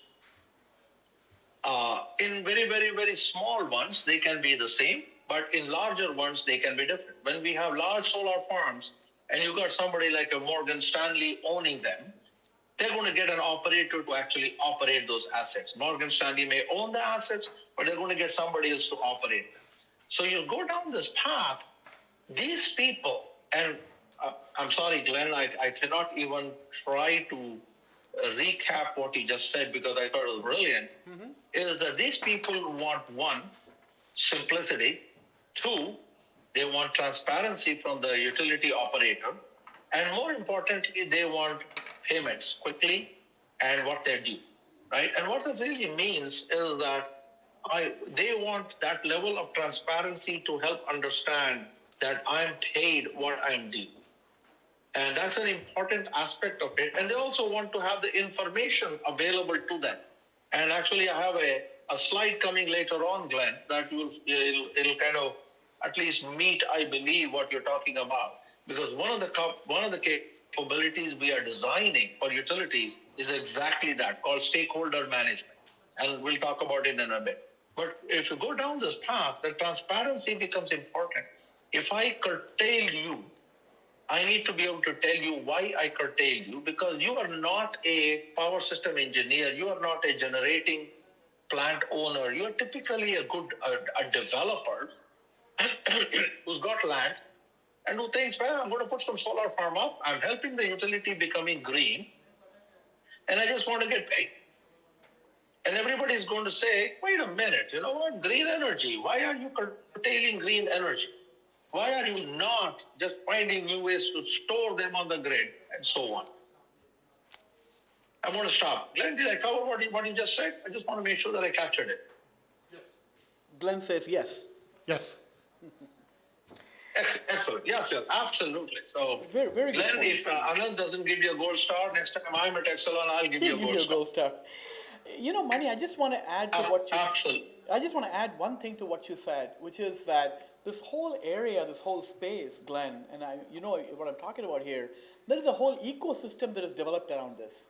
There was a day and age when it comes to developers and owners and operators of this IPP, it was purely technical people doing it, right? So now I'm finding as I'm working with all these developers and owners, there's a whole ecosystem, the EPCs, the consultants. There is like a massive ecosystem that is developed around this, and I find this very fascinating, actually. Most importantly, I have neighbors that have recently put solar in, and so they now are what we're speaking of. They manage their energy, they sell their energy, and at the end of the day, they're proud that their energy bill is that much less. But as we look to aggregate those into more sustainable and more market viable entities, that's the next opportunity here. Yeah. Thank you. Thank you. Over to you, Mani. Absolutely. Both of you said it very well. Anand, that's exactly what I was trying to say, right? Because we have a new group of people that were not a part of our ecosystem in the past. Correct. And this could be it's a Costco store or a Walmart store or something like that, who is going to say, hey, you know what, I've got 3,000 Walmarts across the country. And they also come with a very different clout. Clout meaning that they have access to regulators and politicians that even the utility person does not. And they can come and say, hey, wait a minute. And I'm going to just take Exelon as a good example since Glenn is right there. And they're going to say, hey, you know what? South of you, Dominion is doing a fantastic job. Maybe they are, maybe they are not. Glenn, don't kick me under the table yet. But south of you, Dominion is doing a fantastic job. Why can't you do as good a job?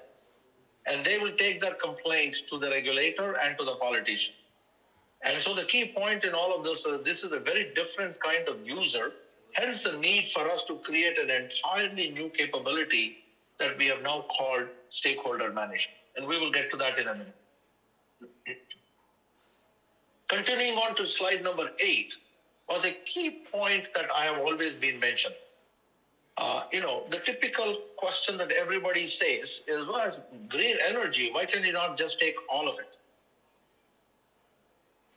It's a very interesting point that, just let's take a simple scenario out of the day, morning, as the day goes up, sun is shining bright. Let's assume it is a perfect day, sun is shining at full brightness, not a cloud in the sky.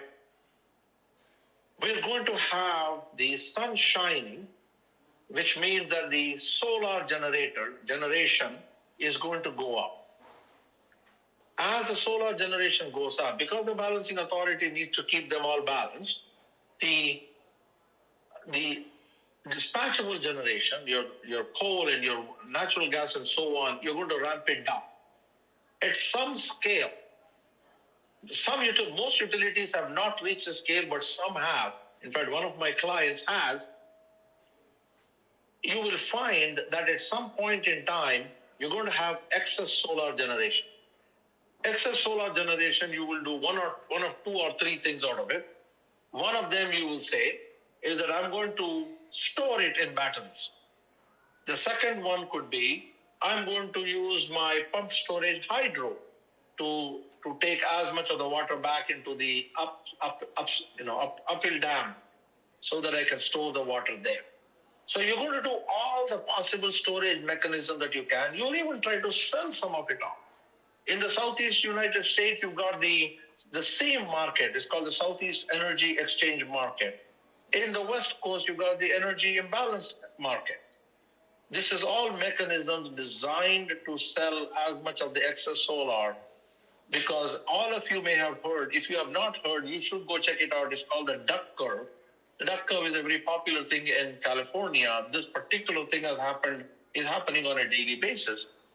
What it ends up is that during the day, there are times when the wholesale market price goes negative, which means that the market is ready to give away the power, energy, and pay you to take it out. Hence the whole concept of the energy imbalance market. So if you need something to look at some point in time, go check out this thing called the duct. So the point is, at some point in time, at some scale, you will have to curtail renewable energy. You have to, because there isn't enough load in your system. Two, there isn't enough storage in your system that you can store on, and there isn't enough other people who will take that energy away from you. And in many utilities, California is one, in the Southeast United States is another. We are reaching that point when we are beginning to see more and more of curtailments. Curtailments can come in one of two forms. One of them will be, if it's a transmission connected solar farm, like 50 to 100 megawatts, you will send them a set point and say, you know what, you're now generating at 100, please bring it down to 70. Please bring it down to 30. This is where the concept of the estimated non-dispatched output started becoming important. Because if I have to track how much would you have generated had you not been curtailed, I need to know what that was. So if you're a 100 megawatt solar plant, I asked you to cut it down to 30, and let's say I would have had to pay you for all the energy had you delivered or not, because you're a solar farm operator, just think, I don't care, I just want to get paid. So the point then becomes, I need to know, during the time I curtailed you, would you have generated 100 megawatts, or maybe you would have generated only 40? If I curtail you down to 30, maybe I only pay you for the extra 10 instead of the extra 70. So keeping track of these things start becoming important, and the ability to curtail. If it's a distribution connected solar farm, say smaller in number, you'll basically just start opening up the circuit breakers, and then you'll reconnect them back when that period of excess generation is over. Questions, comments, thoughts? Mani, Glenn here again. One other phenomena that I think we're seeing, that I think we're beyond the early adopters for at least consumers with solar. We're in maybe a first wave of customers accepting solar. Many of these customers are just by nature very environmentally conscious, very green in their energy consumption within the house. I think this exacerbates this condition you're speaking of, that they have taken measures to reduce their base load significantly and actually move it away from the periods where solar would be contributing. The one exception might be charging an electric vehicle, especially if the consumer works from home, that they try to charge their car during the day when the solar is most efficient. But this scenario, I think, is a concern. And again, I think of one of my neighbors that put solar on, have modified their energy use behaviors, and then also now are on their second electric vehicle. And they very consciously track when it charges to deal with this scenario that you're describing. Absolutely, absolutely. And you're seeing more and more of that, more and more ability to store it, more and more ability to control your own destiny. And you're seeing the same thing with net metered. We're seeing now in Florida, we're seeing net metered load that is somewhere between 2 to 5 megawatts, net metered generation, right? So how much of that actually shows up on the grid starts becoming an interesting aspect of understanding the difference between a forecast and a schedule. So keeping that in mind, and also keeping the time on my, look at my clock. Anant, may I suggest we go to slide number 9? Go ahead. So slide number 9 is when we identify the need for 4 major capabilities. And I'm not calling them capabilities, 4 major areas: model, forecast, safely dispatch, and settle. As Glenn articulated so well, and as we've been talking between Anant and myself, it's important to understand that these are new opportunities that require new solutions. We've always done modeling. But you know what, when it comes to like the DERs and the, in the distribution system and things like that, we have not been very accurate on that. Forecast Forecast becomes important because I need to know how much they are generating and or delivering into the grid at any point in time. Dispatch, we just talked about why dispatch becomes necessary, whether it is a set point control or a curtailment, you just open up a switch, becomes important. And the last one is on settlements. Settlements all become important, become new opportunities. All DER investment is not going to be from a utility. In fact, moving forward, it is fair to expect that more and more of it will not be from a utility. And you'll also see a combination of solar or wind, solar/wind or storage, standalone storage. You'll see a lot more of those coming in. In fact, more and more of the solar farms are being paired with storage locally, just so that they have a greater control on what they're trying to deliver to the grid. You can also be looking at it from new needs, right? It's not just balancing authority for the longest period of time was focusing only on transmission. Now we need to be looking at transmission and distribution, right? And as a power system engineer, one key comment that I've always felt is people need to understand we don't have two grids. We don't have a transmission grid and a distribution grid. Everybody is putting energy into the same grid. Everybody's taking energy out of the same grid, forcing us to understand that energy being delivered into the distribution system is still going to impact how the transmission system behaves. And then the last one was, I called it the stacked benefits earlier, understanding what the various objectives are, optimizing them across all of those benefits start becoming important. I wasn't sure if somebody had a point to make. I just want to stop for a second before we go to the last but one slide. Please proceed, Mani. Wonderful. So coming to the last but one slide, and Glenn, you would like this, because this is where we started looking at how we see all of these things, all of these capabilities working together. In the middle of this, you see the two green boxes, and that is the transmission system and the distribution system. They're going to work together with each other at the balancing authority level and or the distribution localized level, helping each other understand how all of these things are going to work with each other. In the bottom, you're going to see the programmatic side of energy and demand response and everything else, enrolling them, setting them up in the systems, and setting up interactions with the plant operator to make sure that when I send the set point control, it will actually respond to it and it will deliver to it and so on. And then you're going to see the two grids, transmission and distribution. Not the grids, but the control centers, control systems working with each other, making sure that they are all keeping the system safe, reliable, secure. At the top, you see the two yellow capabilities, which are accounting for DER energy, not just accounting for the energy, but as I said, right, accounting for things like estimated non-dispatched outputs and so on. Performing DER financial settlements, they need to get paid and on time. And the one on the right is what Glenn was talking about, and we are calling it stakeholder management. This is a very important part because the reason it goes from bottom to top is you want to hold their hand when they're setting up their interconnections and all of those things so that they understand the interconnection agreements, they understand the power purchase agreements, they understand what is expected of them. When curtailment signals and or dispatch signals are sent, they understand that they get it, they have to respond to it, they can ask questions about it, and at the end of all of these things, they want to get paid. So this is a very simple operating model of one that we had created, where all of these things have to work together.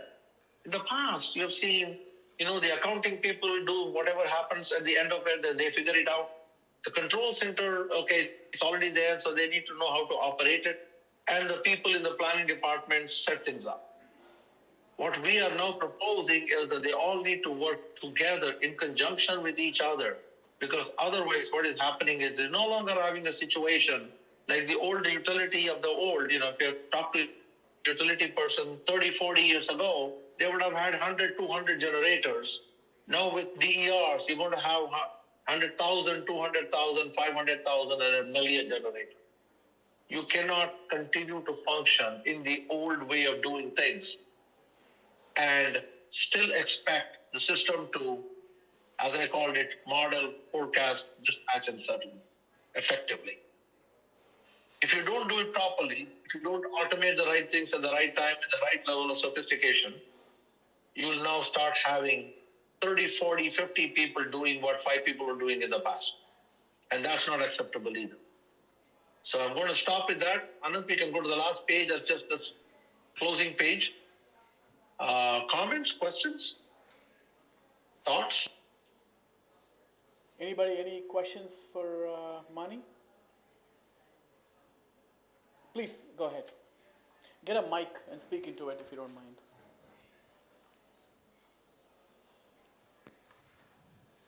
I'm Rajan Varshni from NTPC. I wanted to understand in all this, what we have discussed is PV and wind, all intermittent sources, but very much dispatchable, firm and dispatchable sources, concentrated solar power and thermal storage. So that has not found any place in this presentation or overall discussion till now. And that is, I think, most cost-effective energy transition part, which can supply heat also. With VAM also, it can supply cooling also, and cut down grid's load by 30-40% even. And it is totally dispatchable, can be supplied during the night also, as per requirement. And LCOS is lowest, because you are just storing the sun's heat and converting to electricity first time whenever it is required. So I would like some comments. Mani, were you able to hear that question? I was only able to hear part of it. It's a little too So far away for me essentially, to hear completely. so let me explain this, right? So let me just repeat the question, right? At least summarize your question. So the question is, we've talked about, renewables and things of that sort, right? His question is, there are other sources, thermal storage, concentrated solar, and other things that can actually be more easily.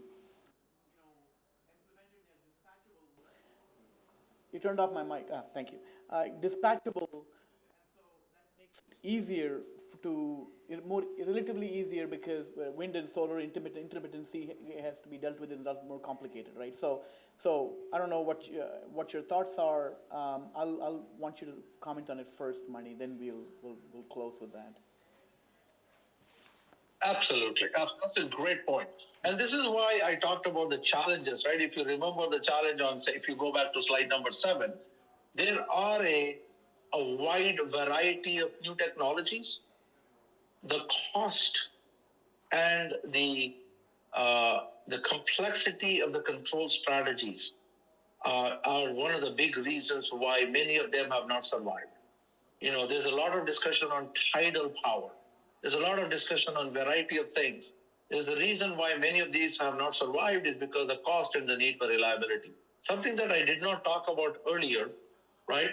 Especially when it is solar and things like that, while they last for a long time, we have now found that as you add things like storage, the availability of storage is a huge concern. As more and more storage is coming onto the grid, we are seeing that availability drop to 30-40%. You would think solar, it's a battery. How complicated can it be? It should be 80, 90, 95%, right? We're now seeing that the availability of battery storage, and we're now talking to California, we talked to PG&D last week and the week before and so on, the availability has now dropped. So understanding the specific challenges of each of these technologies is very important. Concentrated solar is a fantastic example, right? I mean, most of the implementations of concentrated solar have not been a stellar success. I always felt that, if there is a way to go forward, right? We all saw James Bond movies from the 70s where I think one of them had the concentrated solar. The Man with the Golden Gun. This movie called The Man with the Golden Gun. Yeah. Go ahead. But why I'm saying that is that the technologies are complicated enough that makes it difficult. So utilities are looking, vendors are looking. And the more dispatchable they get, the better for all of us. So absolutely, I completely agree with the gentleman who asked the question.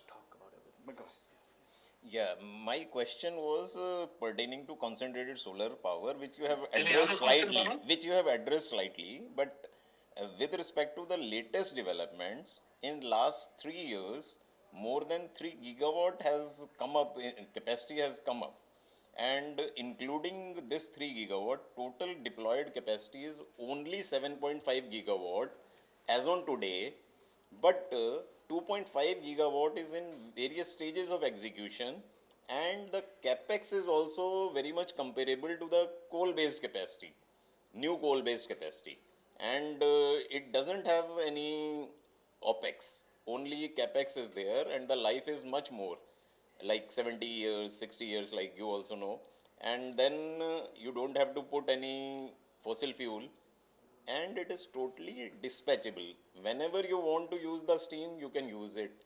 And the problems which you said, they have been now overcome with the new capacities running at more than 100% CUF. Like whatever is the design load they have fixed, they are able to meet that load as well as more than that, slightly more than that rather. So I think the things have developed a lot in this only 7.5 gigawatt deployment, of which only about 3 gigawatt has come up in last 3-4 years only, and you have the biggest 700 megawatt plant in Dubai itself where COP28 happened. But in none of the sessions, CSP was discovered and discussed. And you see, it is the most cost effective and cheapest storage as well as the net power also. Now, in this respect, if you want to highlight something, please highlight. Thank you. You said a second technology. You said constantly. One more thing. This you is said. CSP combined with thermal energy Thermal storage. energy storage, okay. Actually, thermal energy, during the day, you put extra fields to store the sun's heat in additional molten salt or some other, say, sand storage or solar sulfur cycle or iron oxide cycle.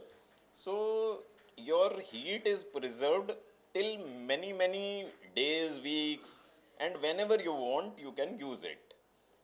This is thermal energy storage part, which is an inherent advantage of CSP, concentrated solar power, because you can put extra fields during the day to store the heat as and when you require for converting to steam, or there are again thermoacoustic turbines also, Brayton cycle air turbines also. And then I highlighted it that most of the time when you want heat or cooling, you don't need to convert it the thing to first electricity. You can simply use the sun's heat for industrial process heat, process steam and other things. And whenever you need cooling, you can do VAM, vapor absorption machines, and do the cooling chilled water at 3 degrees centigrade for district cooling, and all this can cut down the grid electricity demand itself, because first converting to electricity, then converting to heating or cooling reduces efficiencies tremendously. This was my second part of the question. So you have not covered this in energy transition part of your lecture, so I wanted, should it to be covered, or what is your view on that? Thank you. No, that's a great point. That's a great point. So the reason I did not cover it was in terms of actual numbers, they are very small. In the US, I am not aware of a single successful implementation of concentrated solar power that has actually made an impact on the grid. I'm not saying that it will not show up, but there are several technologies in the future. In fact, one of the things I always say, the storage technology of the future has not been invented yet. So you're absolutely right? The idea that we can have concentrated solar power has not fully delivered on its cost benefit analysis yet in a reliably available form that can work for an extended period of time. It's still pilots. 2 pilots have failed. There was one in Nevada that failed, concentrated solar power. You still see the pictures on the grid on Google, but that plant has essentially been shut down. So you go down that path, You're absolutely right. Are new technologies, could they take care of this problem? Absolutely. But I wanted to stay with existing technologies that have proven themselves and are showing themselves on the grid in large numbers. And we are constantly watching, to your point, what are some of the new technologies that come up. I publish a quarterly newsletter where every quarter I'm looking at what technologies are out there, what are utilities doing, what are vendors doing, all of those kinds of things, just because of exactly the same question you asked. Right? What is out there? What is changing? But for this particular panel, we wanted to stay focused on existing distribution.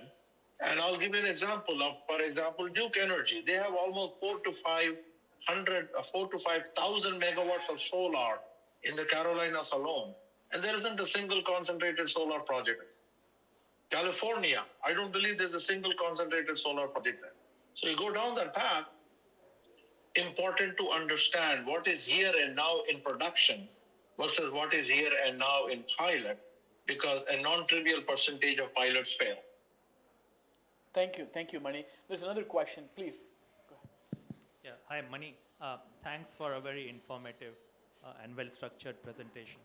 My name is Saket, and I'm looking at distributed generation, but a complement to that is demand flexibility and demand as a resource, right?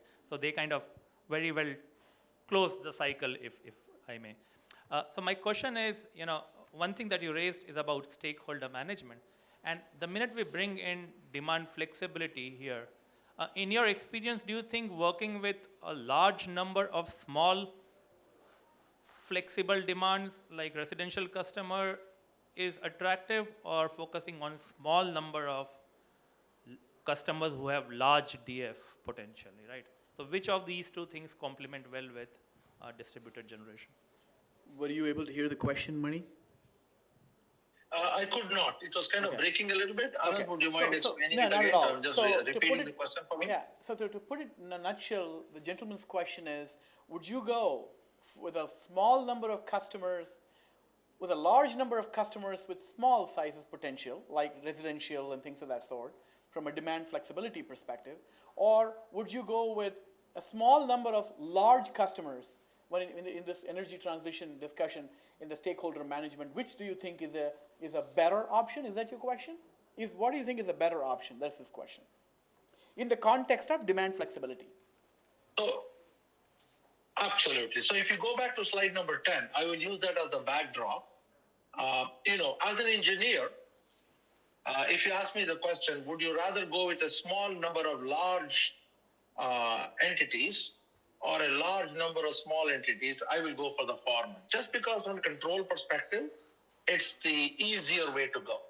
However, I know where you're coming from, and I don't think in the future we will have that choice. So to your point, I think we'll have to do both. And the reason I went here was, if you saw in the bottom, you'll see demand response program, manage and track DER and demand response program.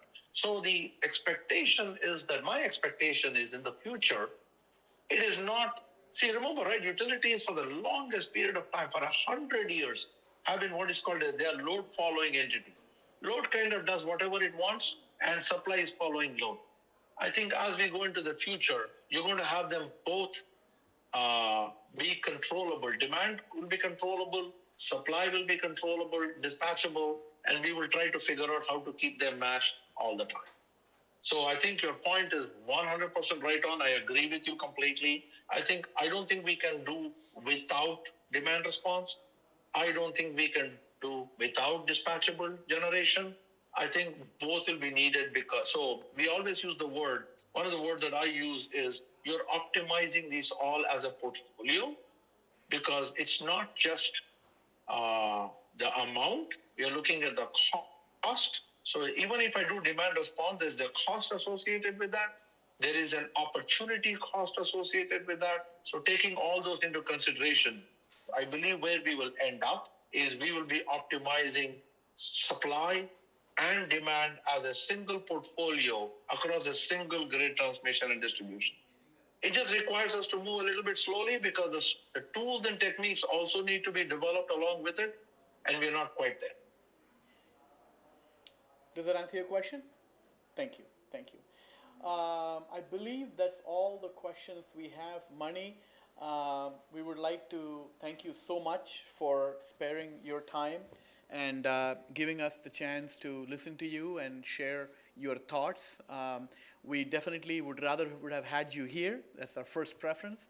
But at least we were able to hear your voice. And the best part for me is Money's voice and my face. Some people may actually think it's coming from me, right?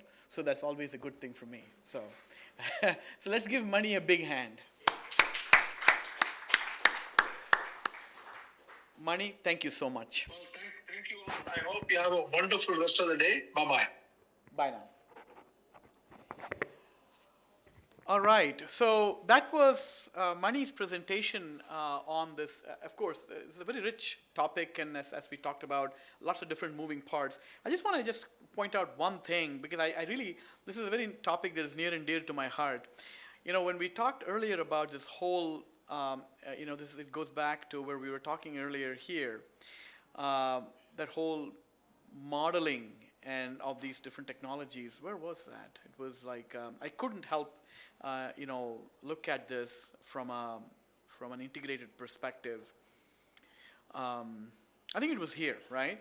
So this, in this slide, it's a very big, very complicated slide. But the one underlying fundamental principle I want us to understand, actually, it's this slide right here. Where does this slide go? I'm trying to find that slide. I cannot find that guy.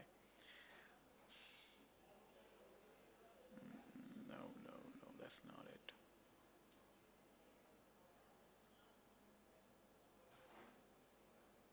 There you go. So in this slide, I think I agree with what Mani did, is that he wanted to show the utility perspective, right? The whole model, forecast, safely dispatch, and settle. But please understand that in the context of this, the lower part, right? So Mani talked about this duality that's going on the utility side, from a transmission side, where there's a lot of balancing authority and all the activities taking place, the traditional activities, right? Everything from modeling to dispatch to all the way to that ends in settlement, basically managed by an ISO or a balancing authority. And the lower part of it, that chain, value chain right there, that whole modeling, dispatch, value chain that Mani talks about is very different. Why? Because in the lower half, when you're modeling, you are not exactly having the same model, because bear in mind, most utilities, even today, they model their GIS, their network model, which is the holy grail, most utilities goes only up to the transformer level. It doesn't go to the customer. That's number one, the end customer. It goes to an aggregation level transformer, some level of transformer. The second thing is, at best, the network model is about 40% accurate in most utilities. I cannot speak for Glenn's, but on an average, if you look at it, you cannot really compare US in a big way, because US is a very stable, is fairly stable situation. It's not like we are growing in leaps and bounds in terms of growth. But if you look at countries like, I think the gentleman here mentioned about Africa, and India is different in other developed countries, where there's a lot of electrification actively taking place, the network model is constantly changing. And maintaining the accuracy of the network model, and I go back to these three words, is so vital in electrical network: geographical, electrical, and temporal. Why? Because geographically, it better be right, because you'll have a lot of problems if it's not geographically right. That's maintained in your geographical information system. Electrically, it better be right, and Glenn talked about that during the AMI session. How home goes into which meter. When there is cuts and jumpers in the distribution network, when there is circuit reconfiguration taking place, things can change. But those changes have to accurately reflect in your GIS network model. If you don't, then you cannot do the applications like VoltVar and CVR and FLISR, the fault detection, isolation, restoration, accurately if your model is not accurate, right? And so the modeling part is a very uniquely, I would say that's the holy grail for the utility. Hasn't changed a whole lot, but that modeling part is very critical. The second part is, not only has the model has to be accurate from a geographical, electrical, and temporal, but also, if you go back to this issue of the forecasting, if you look at the second picture below, and you look at how the forecasting happens, traditional forecasting happens at the system level, at the SCADA application system level, right? Now that is one level of forecasting. If you look at if you want to accurately dispatch, before you dispatch, you estimate, at the lower picture part of the picture where you're doing demand response, you also not only have to have the higher level forecast coming from a ADMS kind of an application, you also have to have an accurate forecast of the load usage or patterns of individual customers as well. Because if you don't have that, to go back to the gentleman's question there, how do you know which customer is going to give you best bang for the buck? You know that when you do load usage forecasting that is coming from the AMI meter data that Glenn alluded to, right? If you have accurate AMI meter data, you can do that load usage forecasting. That is not enough. You can do the forecasting all day long, but the next step is you have to estimate, right? That estimation has to happen in the lower picture. Why? Because you can forecast everything accurately. I can tell you that I've already done the algorithm, I've done the forecasting of load usage, I got my system level forecasting, boom. I know if I go to so-and-so subdivision and I activate demand response for 100 homes on, let's say for example, in a water heater program, I can get the drop, I estimate from this point to this point, for example, right? But then, how do you know that it's going to be accurate? That is where the estimation of the drop has to happen. There is an estimation algorithm that you have to run to make sure that your forecast, before you dispatch, your forecast married to the estimation will give you how much accurately you can dispatch, right? So this is actual calculations that I worked on with utilities like Arizona Public Service, for example, right? Where you do the forecasting, you do the estimation, then you do the dispatch. And then once you do the dispatch, you verify what you have dispatched and you compare. And then it's AI, and now of course more and more is AI and machine learning, but in the olden days, we actually had to sit there and compare and see how the actual dispatch happened, what was the actual load drop, and what did the forecasting estimate, what is the estimation algorithm estimate, and how much is the delta, right? So in this day and age, you're constantly learning.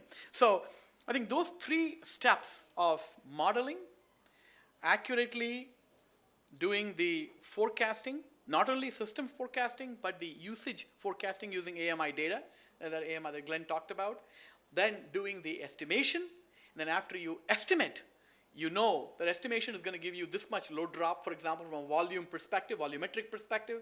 Then you do the dispatch based on whatever algorithm for dispatching you're going to use. You can do homes, or you can do small amount of large customers or large amount of small customers, or a combination of the two. And then you do the dispatch, get the whatever load drop you want to get, and then after that you go back and do it. Last step in this process is evaluation, measurement, and validation, because proper EMV tech steps, and EMV is a very important aspect. It is highly underestimated. People don't talk about it. There are specific EMV algorithms that are used in the industry, and they've been using that for a long time. You do the EMV, and then you do the settlement when it comes to the demand response and DER side, right? And that is a point that Glenn was alluding to, is that if I'm going to recruit you for something like this at a customer level, and then I tell you to go ahead and participate in my program, and then I'll tell you, you'll get paid next year. It's not going to work. And so hopefully with the aggregators coming into the picture, what happens is there is an intermediate entity, and aggregators are not new, Glenn, right? We've known aggregators in the utility industry for tons of years, and I worked with aggregators not only in US but also in France. I spent like 2 years working with EDF in creating a platform for demand response, working with CNI customers for France. Why? Because in 2014, France came out with something called the capacity auction regulatory reform. And so when an EDF wanted to participate, EDF retailer wanted to participate in that capacity auction auction program, but they didn't have a platform. And so we put together a platform for them.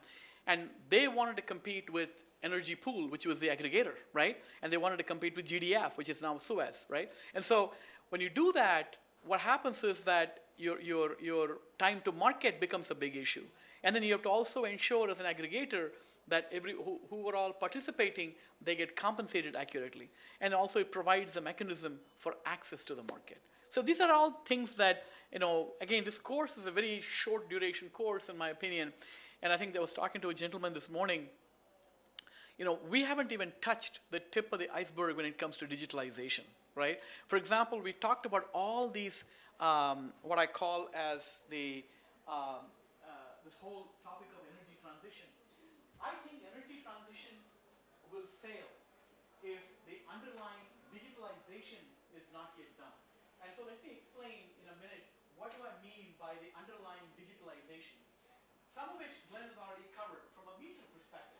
So the meter has been digitalized, right? But in addition to that meter, what are the other things that you have to digitalize in a utility? What is the digital utility of the future, right? If that digitalization is not done, your energy transition programs will fail. So let me give you a few examples, and I'll send you a slide deck. There's a slide deck that I put together. At 3 o'clock in the afternoon, I want to put you through another PowerPoint, right? So and I want you all to also participate and discuss this, right? So let's talk about digitalization. So what is digitalization? Anybody want to give a definition or two? Anyone want to try? What is digitalization in a nutshell? Just a simple. Go ahead. Today, after the meters, what we have is an integrated system to integrated software for customer management, for stock management, and accountability, and all resource management of the utility. So it's an integrated resource management system on digital. That's a good start. That's a very good point. Anybody else want to take a stab? Yeah, it's right from the substation level if you take. It's right from the substation level if you take up to the distribution, demand side management, demand forecasting, as the aggregation of the supply that can be done. So all the relay, all the control parameters, if that is coming on the process line, and then it is converted into digitalization of the substation, and then it is connected to the all the algorithms and other things for demand forecasting and all that stuff. So it's a complete digitalization of the generation, distribution. All the way to the value chain. So what is digitalization? Anybody want to take a stab? One sentence.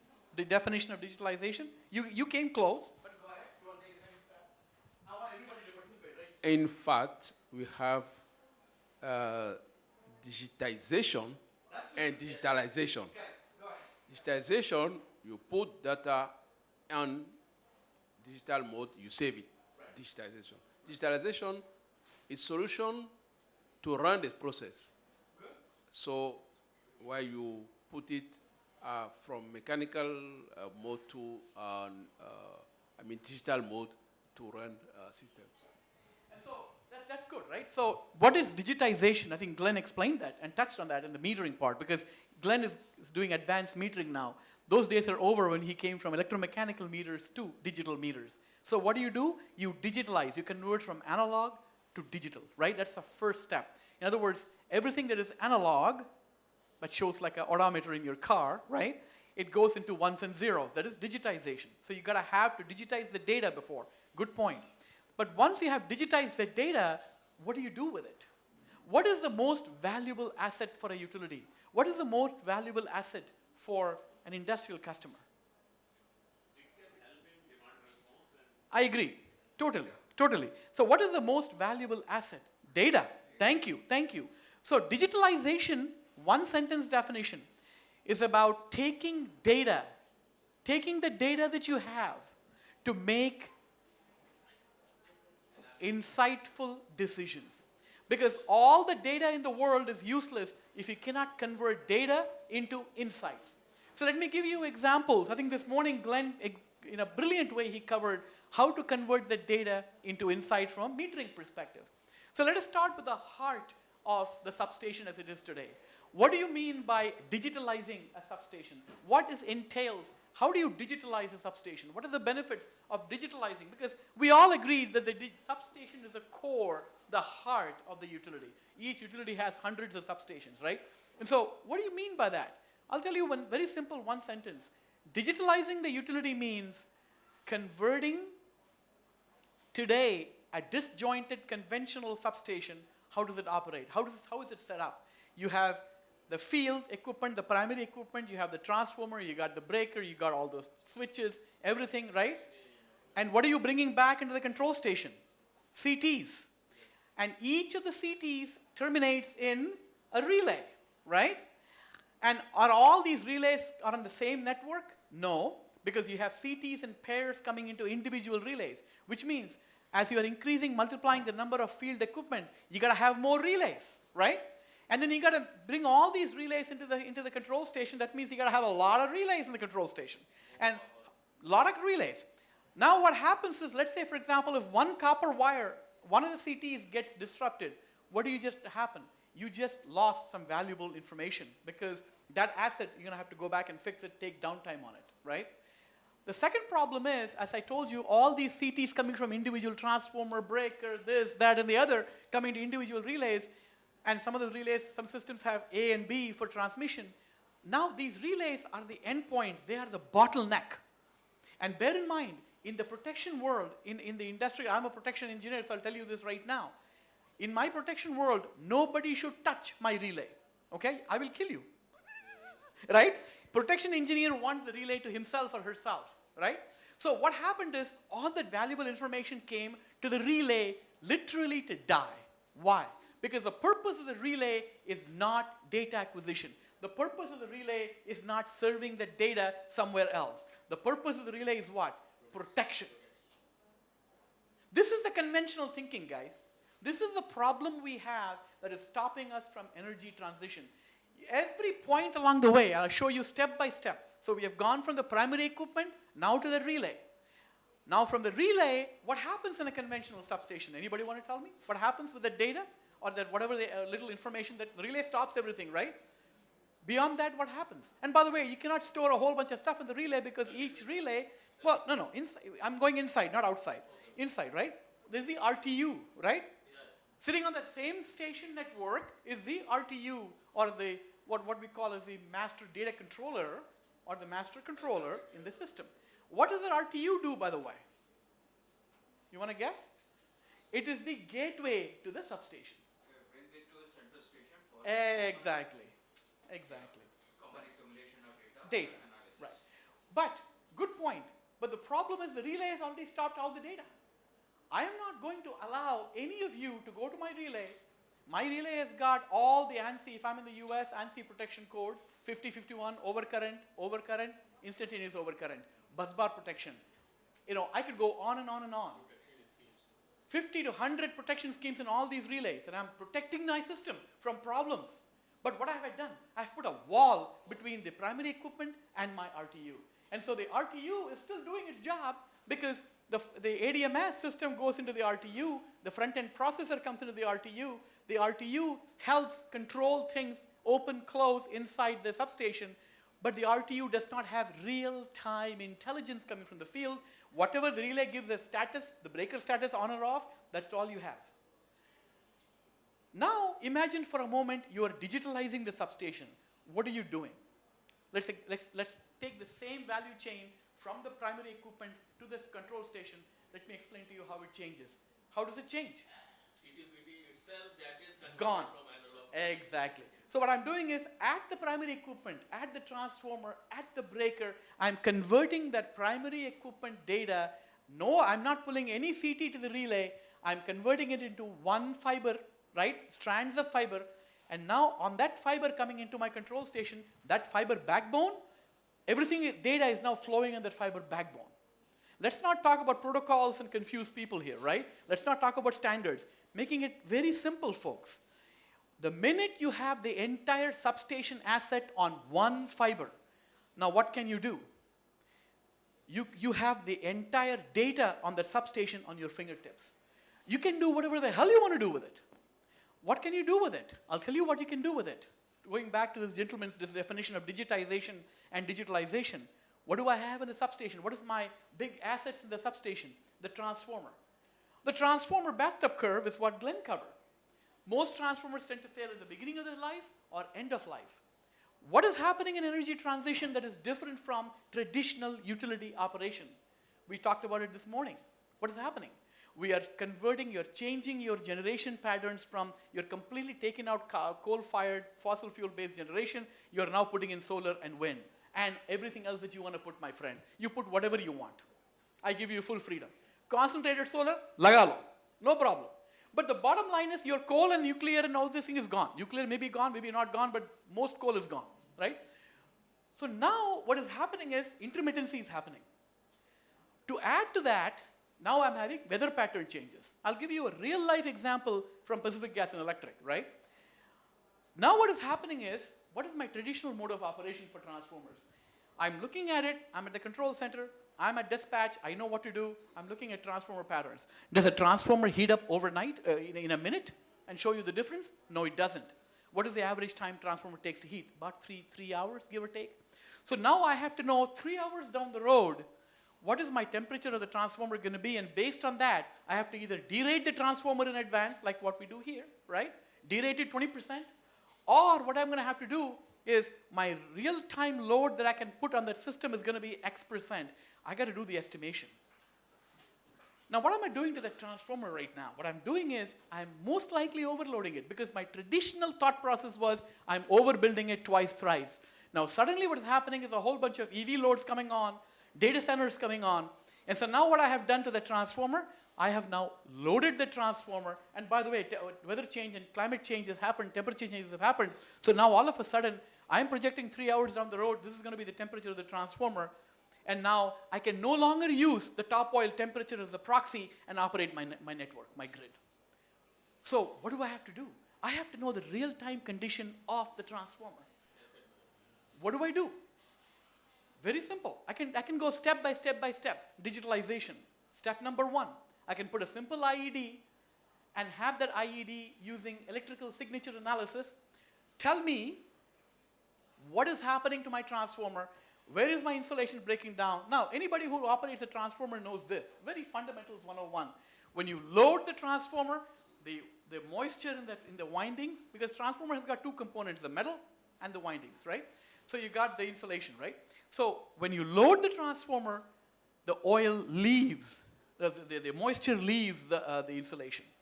When you start taking load off, the moisture comes back. So now you're doing this loading, unloading, loading, unloading. So what are you doing to it? You are causing breakdown of metal gases, breakdown of insulation. Breakdown of metal gases causes ethylene, acetylene, ethane, methane, everything. Moisture, hydrogen, everything.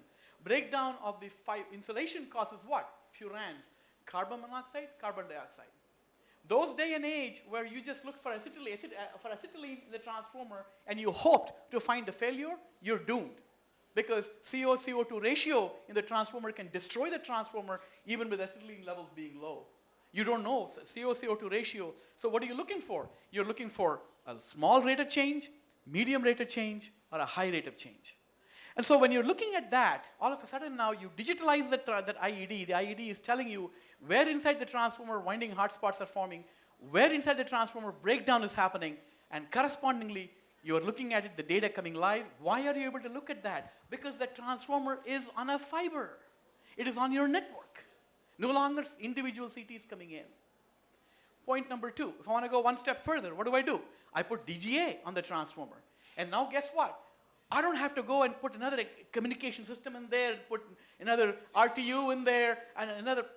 I just pull the connected RTU right into the fiber and bring all the DGA information. Now I can do transformer monitoring and look at the transformer performance, individual transformer, banker transformers. I can look at the whole fleet of my transformer network. Why is that important, folks? Why is that important? Because you do not know, now you think you know, but in the fast-paced world, as you're doing more electrification, as more electrical loads are being added, right? So many. You do a study. I'll tell you right now, utilities, and Glenn, you can vouch for this. There was a day and age when utilities would send out a crew, a CADMAS group would go out and do load study across 50, 100 substations. You had that pleasure and that time to do that and have them submit a report to you and analyze it. Why? Because you were making decisions in months. Good luck doing that when you got to make decisions in 20 seconds. Find a CADMAS group or a Black & Veatch or some engineering company that will go out to every one of your substations, do the study and come back and report in 20 seconds. You don't have the luxury anymore. The data has to come from the primary equipment. The transformer has to tell you, you are overloading me, and there are Segre IEEE curves for transformers, isn't it? That every 1% increase in load is going to impact the life of the transformer by X%. Same story. Breaker, every time you operate the breaker. Transformer tap, load tap changer. If you operate the load tap changer too much, you're going to have arcing. If you operate it too little, you're going to have coking at the joints. You see, every problem that you thought existed in operating a utility, in the day and age of the energy transition, that problem has now multiplied. And we have just touched the tip of the iceberg. Let's just talk about transformers. Let's go to breakers, right? I've not even gone to GIS and AIS and all those breakers. There are complications there too. But let's go back into the control station for a minute, because that's the place I live, right? So I bring back the data.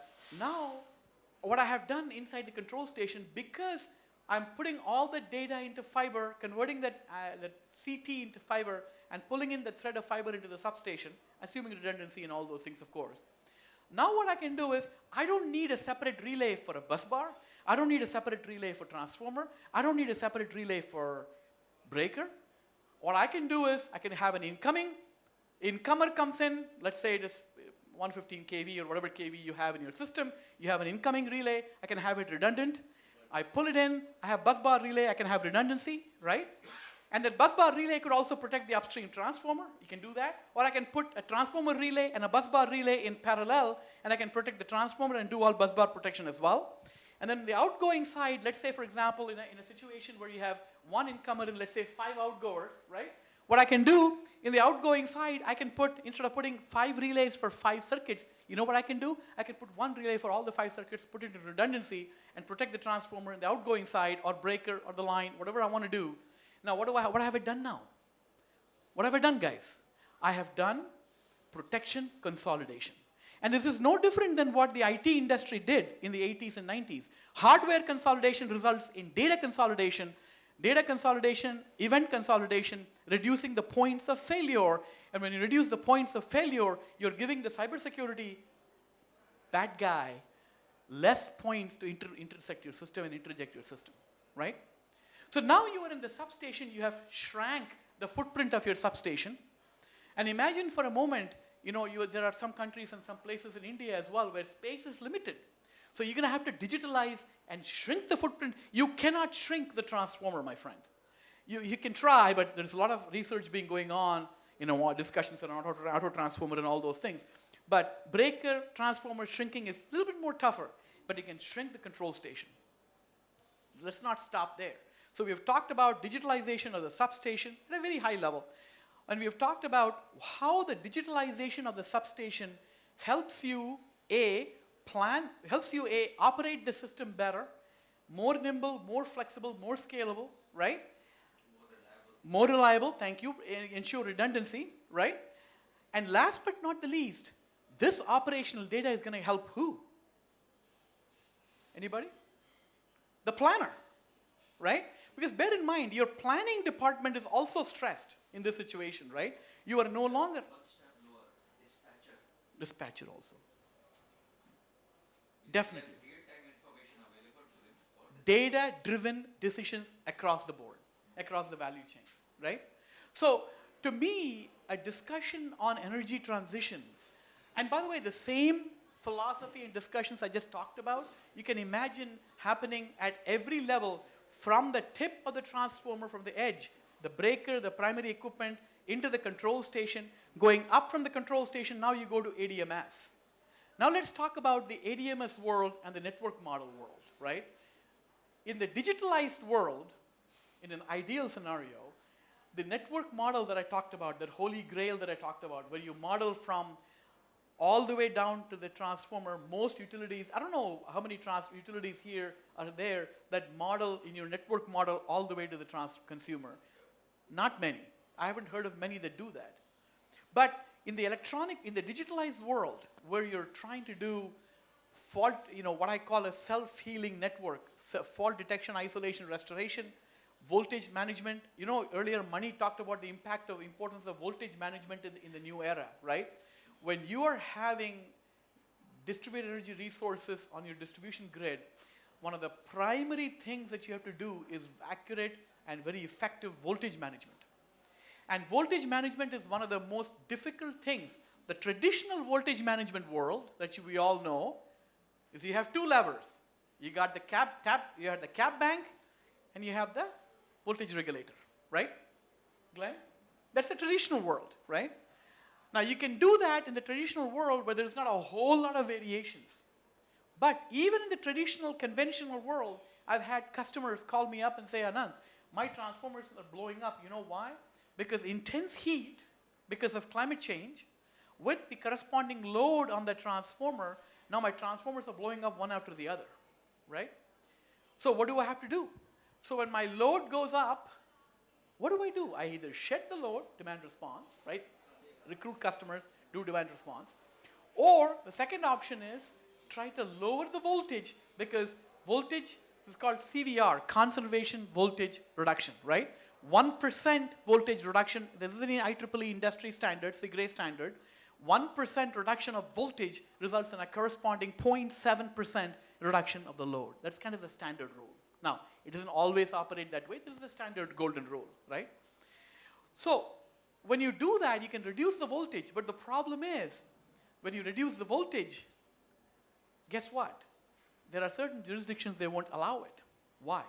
Because when you reduce the voltage, reduce the demand, reduce the usage, now who's making less money? He doesn't like it. I think the challenge becomes, it only goes so far. A lot of these changes really are one-time changes in many ways.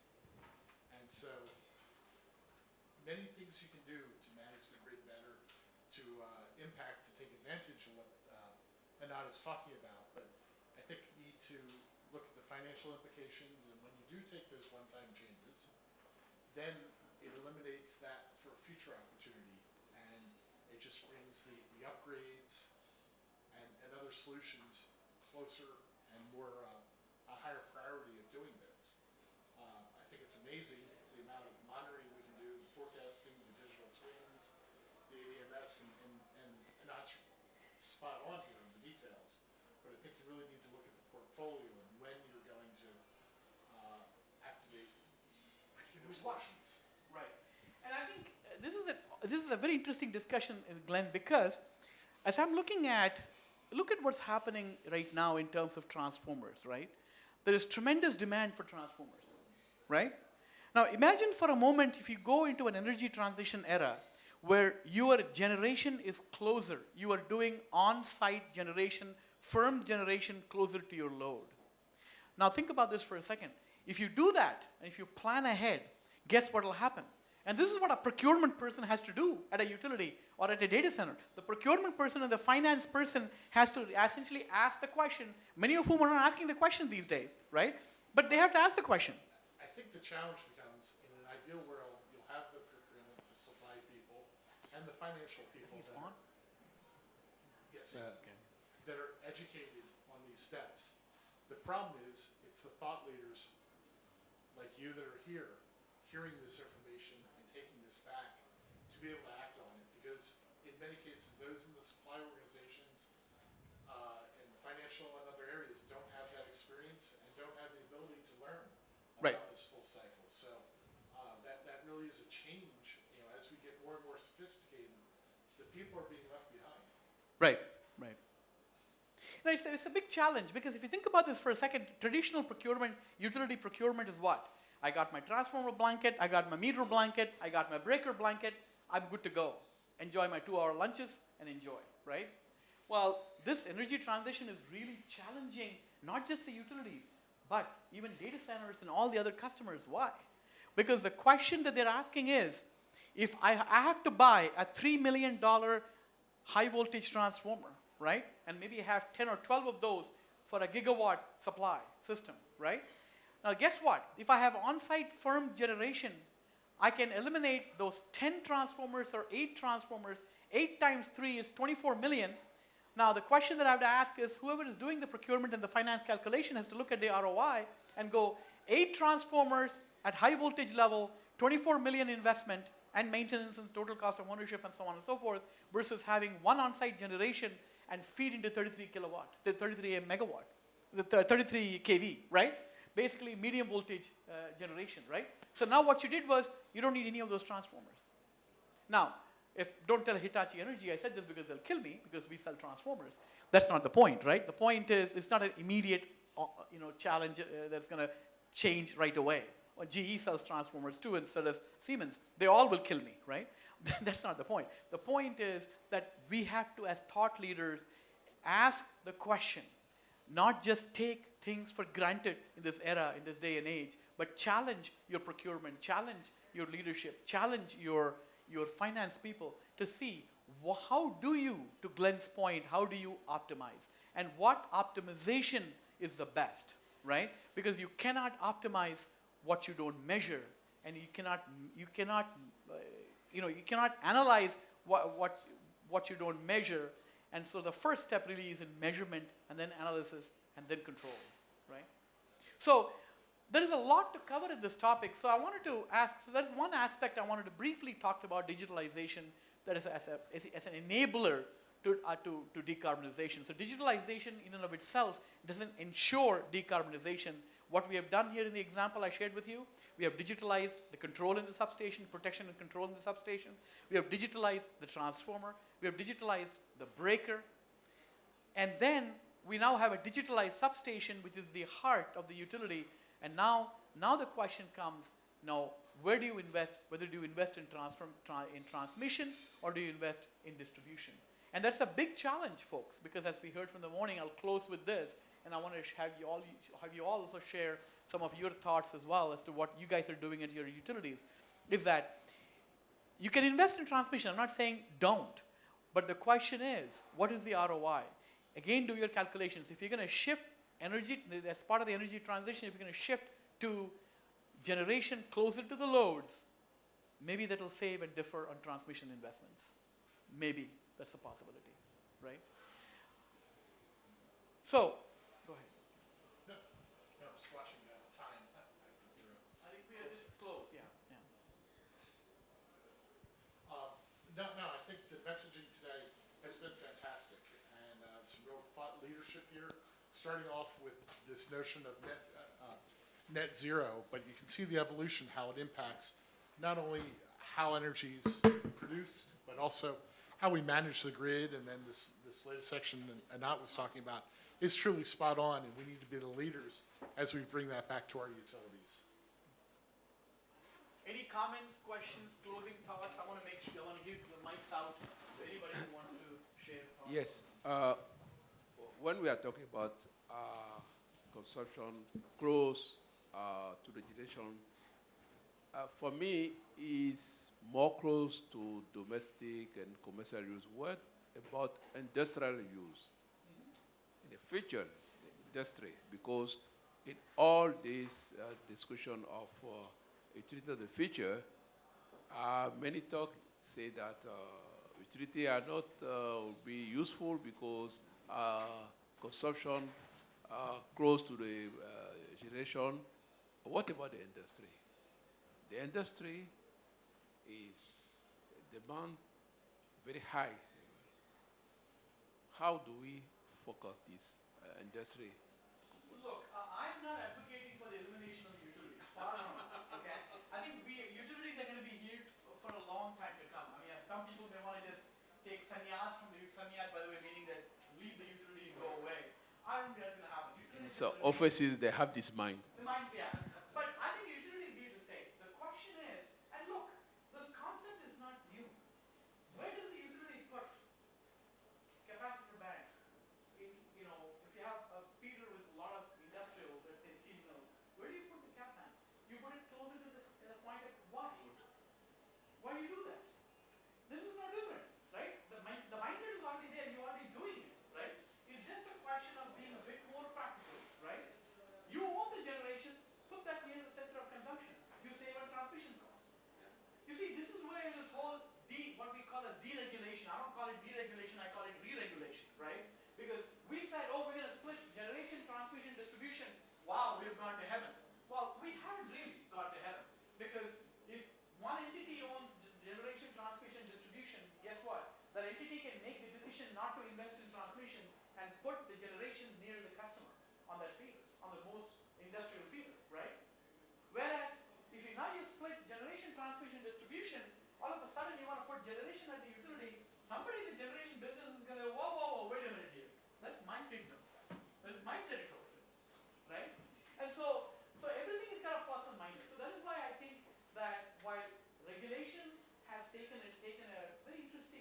journey, so to speak, in across the world. It's happened in the U.S., happened, Mani referred to New York Rev effort to bring more of the generation closer down and create what I call as a distribution market level, a DSO level market, just like we have at the transmission level market. That didn't really pan out in a big way. But then there is the RIIO-based regulation in UK, which is the incentive-based regulation that helps drive more performance from the utilities. That's also a good way to incentivize utilities for performance. And I think India has taken a very interesting direction in that area also, and I'm sure there's more to come. But the bottom line here is that I don't believe these concepts are new. That's what I'm saying. What I'm saying is we're already doing it for different other applications today. It's just a matter of applying it, and then on top of that, as Glenn said, applying the financial and the corresponding business model calculation to see what works in that. So it is due to the technical advancement on the processing as well as networking, all these things, because better network switches are available, processing power is available, better memory is available, so that is enabled which was already there. And cogen is not new also, right? Industrial cogen is not new. It's been happening for a long, long time. We've been doing cogeneration. You go to Toronto, I'm sure you have success stories. And you go to Toronto Airport, you see a cogen facility right there. It's all about the fundamental principle game, heat exchange, right? As Mani talked about it, the number of times you convert energy, you're going to have more losses. If you convert energy less losses, right? And then the question will become, what about HVDC, right? That's the question that always comes. I'm surprised it's not come up yet in this course. What about going all the way DC, right? Maybe we'll get to that also at one point. Right. Any other comments, questions, thoughts? I want to make sure that we get. Hi Anant, thank your comment on the trade-off between transmission and distribution actually made me remember something that we were discussing a few months back. There is genuinely a trade-off between transmission where you set up and distribution. In India, you see majority of the private players and even public players have been set up organization-wise differently. They are not an integrated player.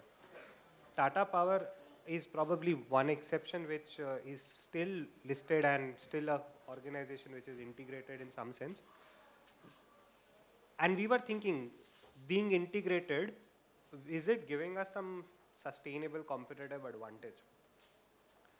I believe that your thoughts have actually ignited some pointers for me that from a policy standpoint, does distributed distribution and generation makes more sense from when we are talking about transmission investments of tens of billions of dollars versus having, in such a scenario, having an integrated setup of companies may make a lot more sense.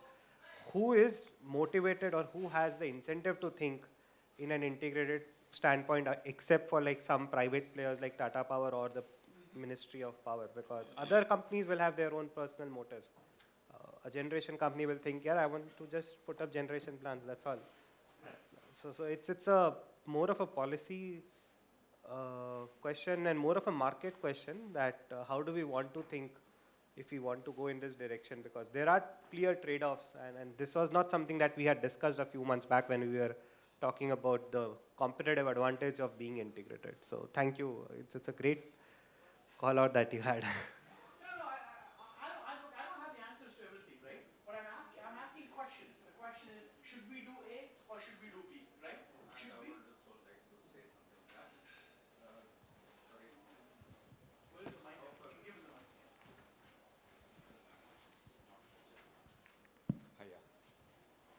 mic. Regarding this transmission and distribution trade-off, talking about, there would be cases where we can think of something like a microgrid for a small area with small industries around, all right, possible. But there are advantages to placing industries at certain locations where generation is just not possible. Or wherever generation is possible, maybe we cannot set up industries. Like hydro plants, if they are in, say, mountainous zone, we may not be able to set up large industries there at all. So we need to have transmission facility also. Sure. It's question of a trade-off between the two so that you don't give up on one just because you have another one. Plus, having microgrids means the unreliability of that generation failing at certain instant. So then everyone is without power in that. Whereas if we have a transmission grid also, there is some kind of balancing available. That is also a necessity which we cannot forego. No, I That's totally agree with you because, by the way, just to be clear, I'm not saying get rid of transmission. I never said that. What I'm saying is when you have, it's about incrementalism. You know, the additionality, the discussion that happened when our friend Rahul was here. The question that we got to think about is every additional rupee that you're spending or your local currency you're spending, where do you want to spend that money? That's the question you have to ask. Do I invest that in transmission? And by the way, I haven't even touched on this issue of jobs for people, right? You can't put all industries in one area, right? You have to have policies made based, not just based on economics alone, policies made based on social equity. There's a lot of other values that are there. So I'm not advocating at all, just to be clear, wipe out all transmission. I never said that. What I'm saying is when you're faced with a situation when you got to spend $23 trillion in transmission, and that money doesn't exist anywhere in the world right now, including my country where I'm like right now. We are about $30 trillion in debt. Last time I'm counting. How much are we in debt, Glenn? 30 trillion or something? We've lost count of that, right? Everybody is in debt. I don't know where the money comes from. That's a different discussion. But when you have to spend $23 trillion in transmission, let's think, folks. Let's think disruptively. Let us think where the transmission makes sense. Maybe transmission makes sense in a couple of corridors, the examples that our gentleman friend said here. Maybe more firm on-site generation makes sense in certain areas. Maybe in the industrial feeders you put generation closer. Maybe you do microgrids. So the answer is all these maybes. And that is what this course is all about. This course is not about giving you a solution, a fixed solution as me being knowing it all. This course is about getting you folks to think and getting you folks to ask questions and challenge and be disruptive. Right? So with that, thank you so much. We'll be here, Glenn and I will be here for the next 3 days to continue our conversations. And really appreciate your time, folks. Thank you. Appreciate you.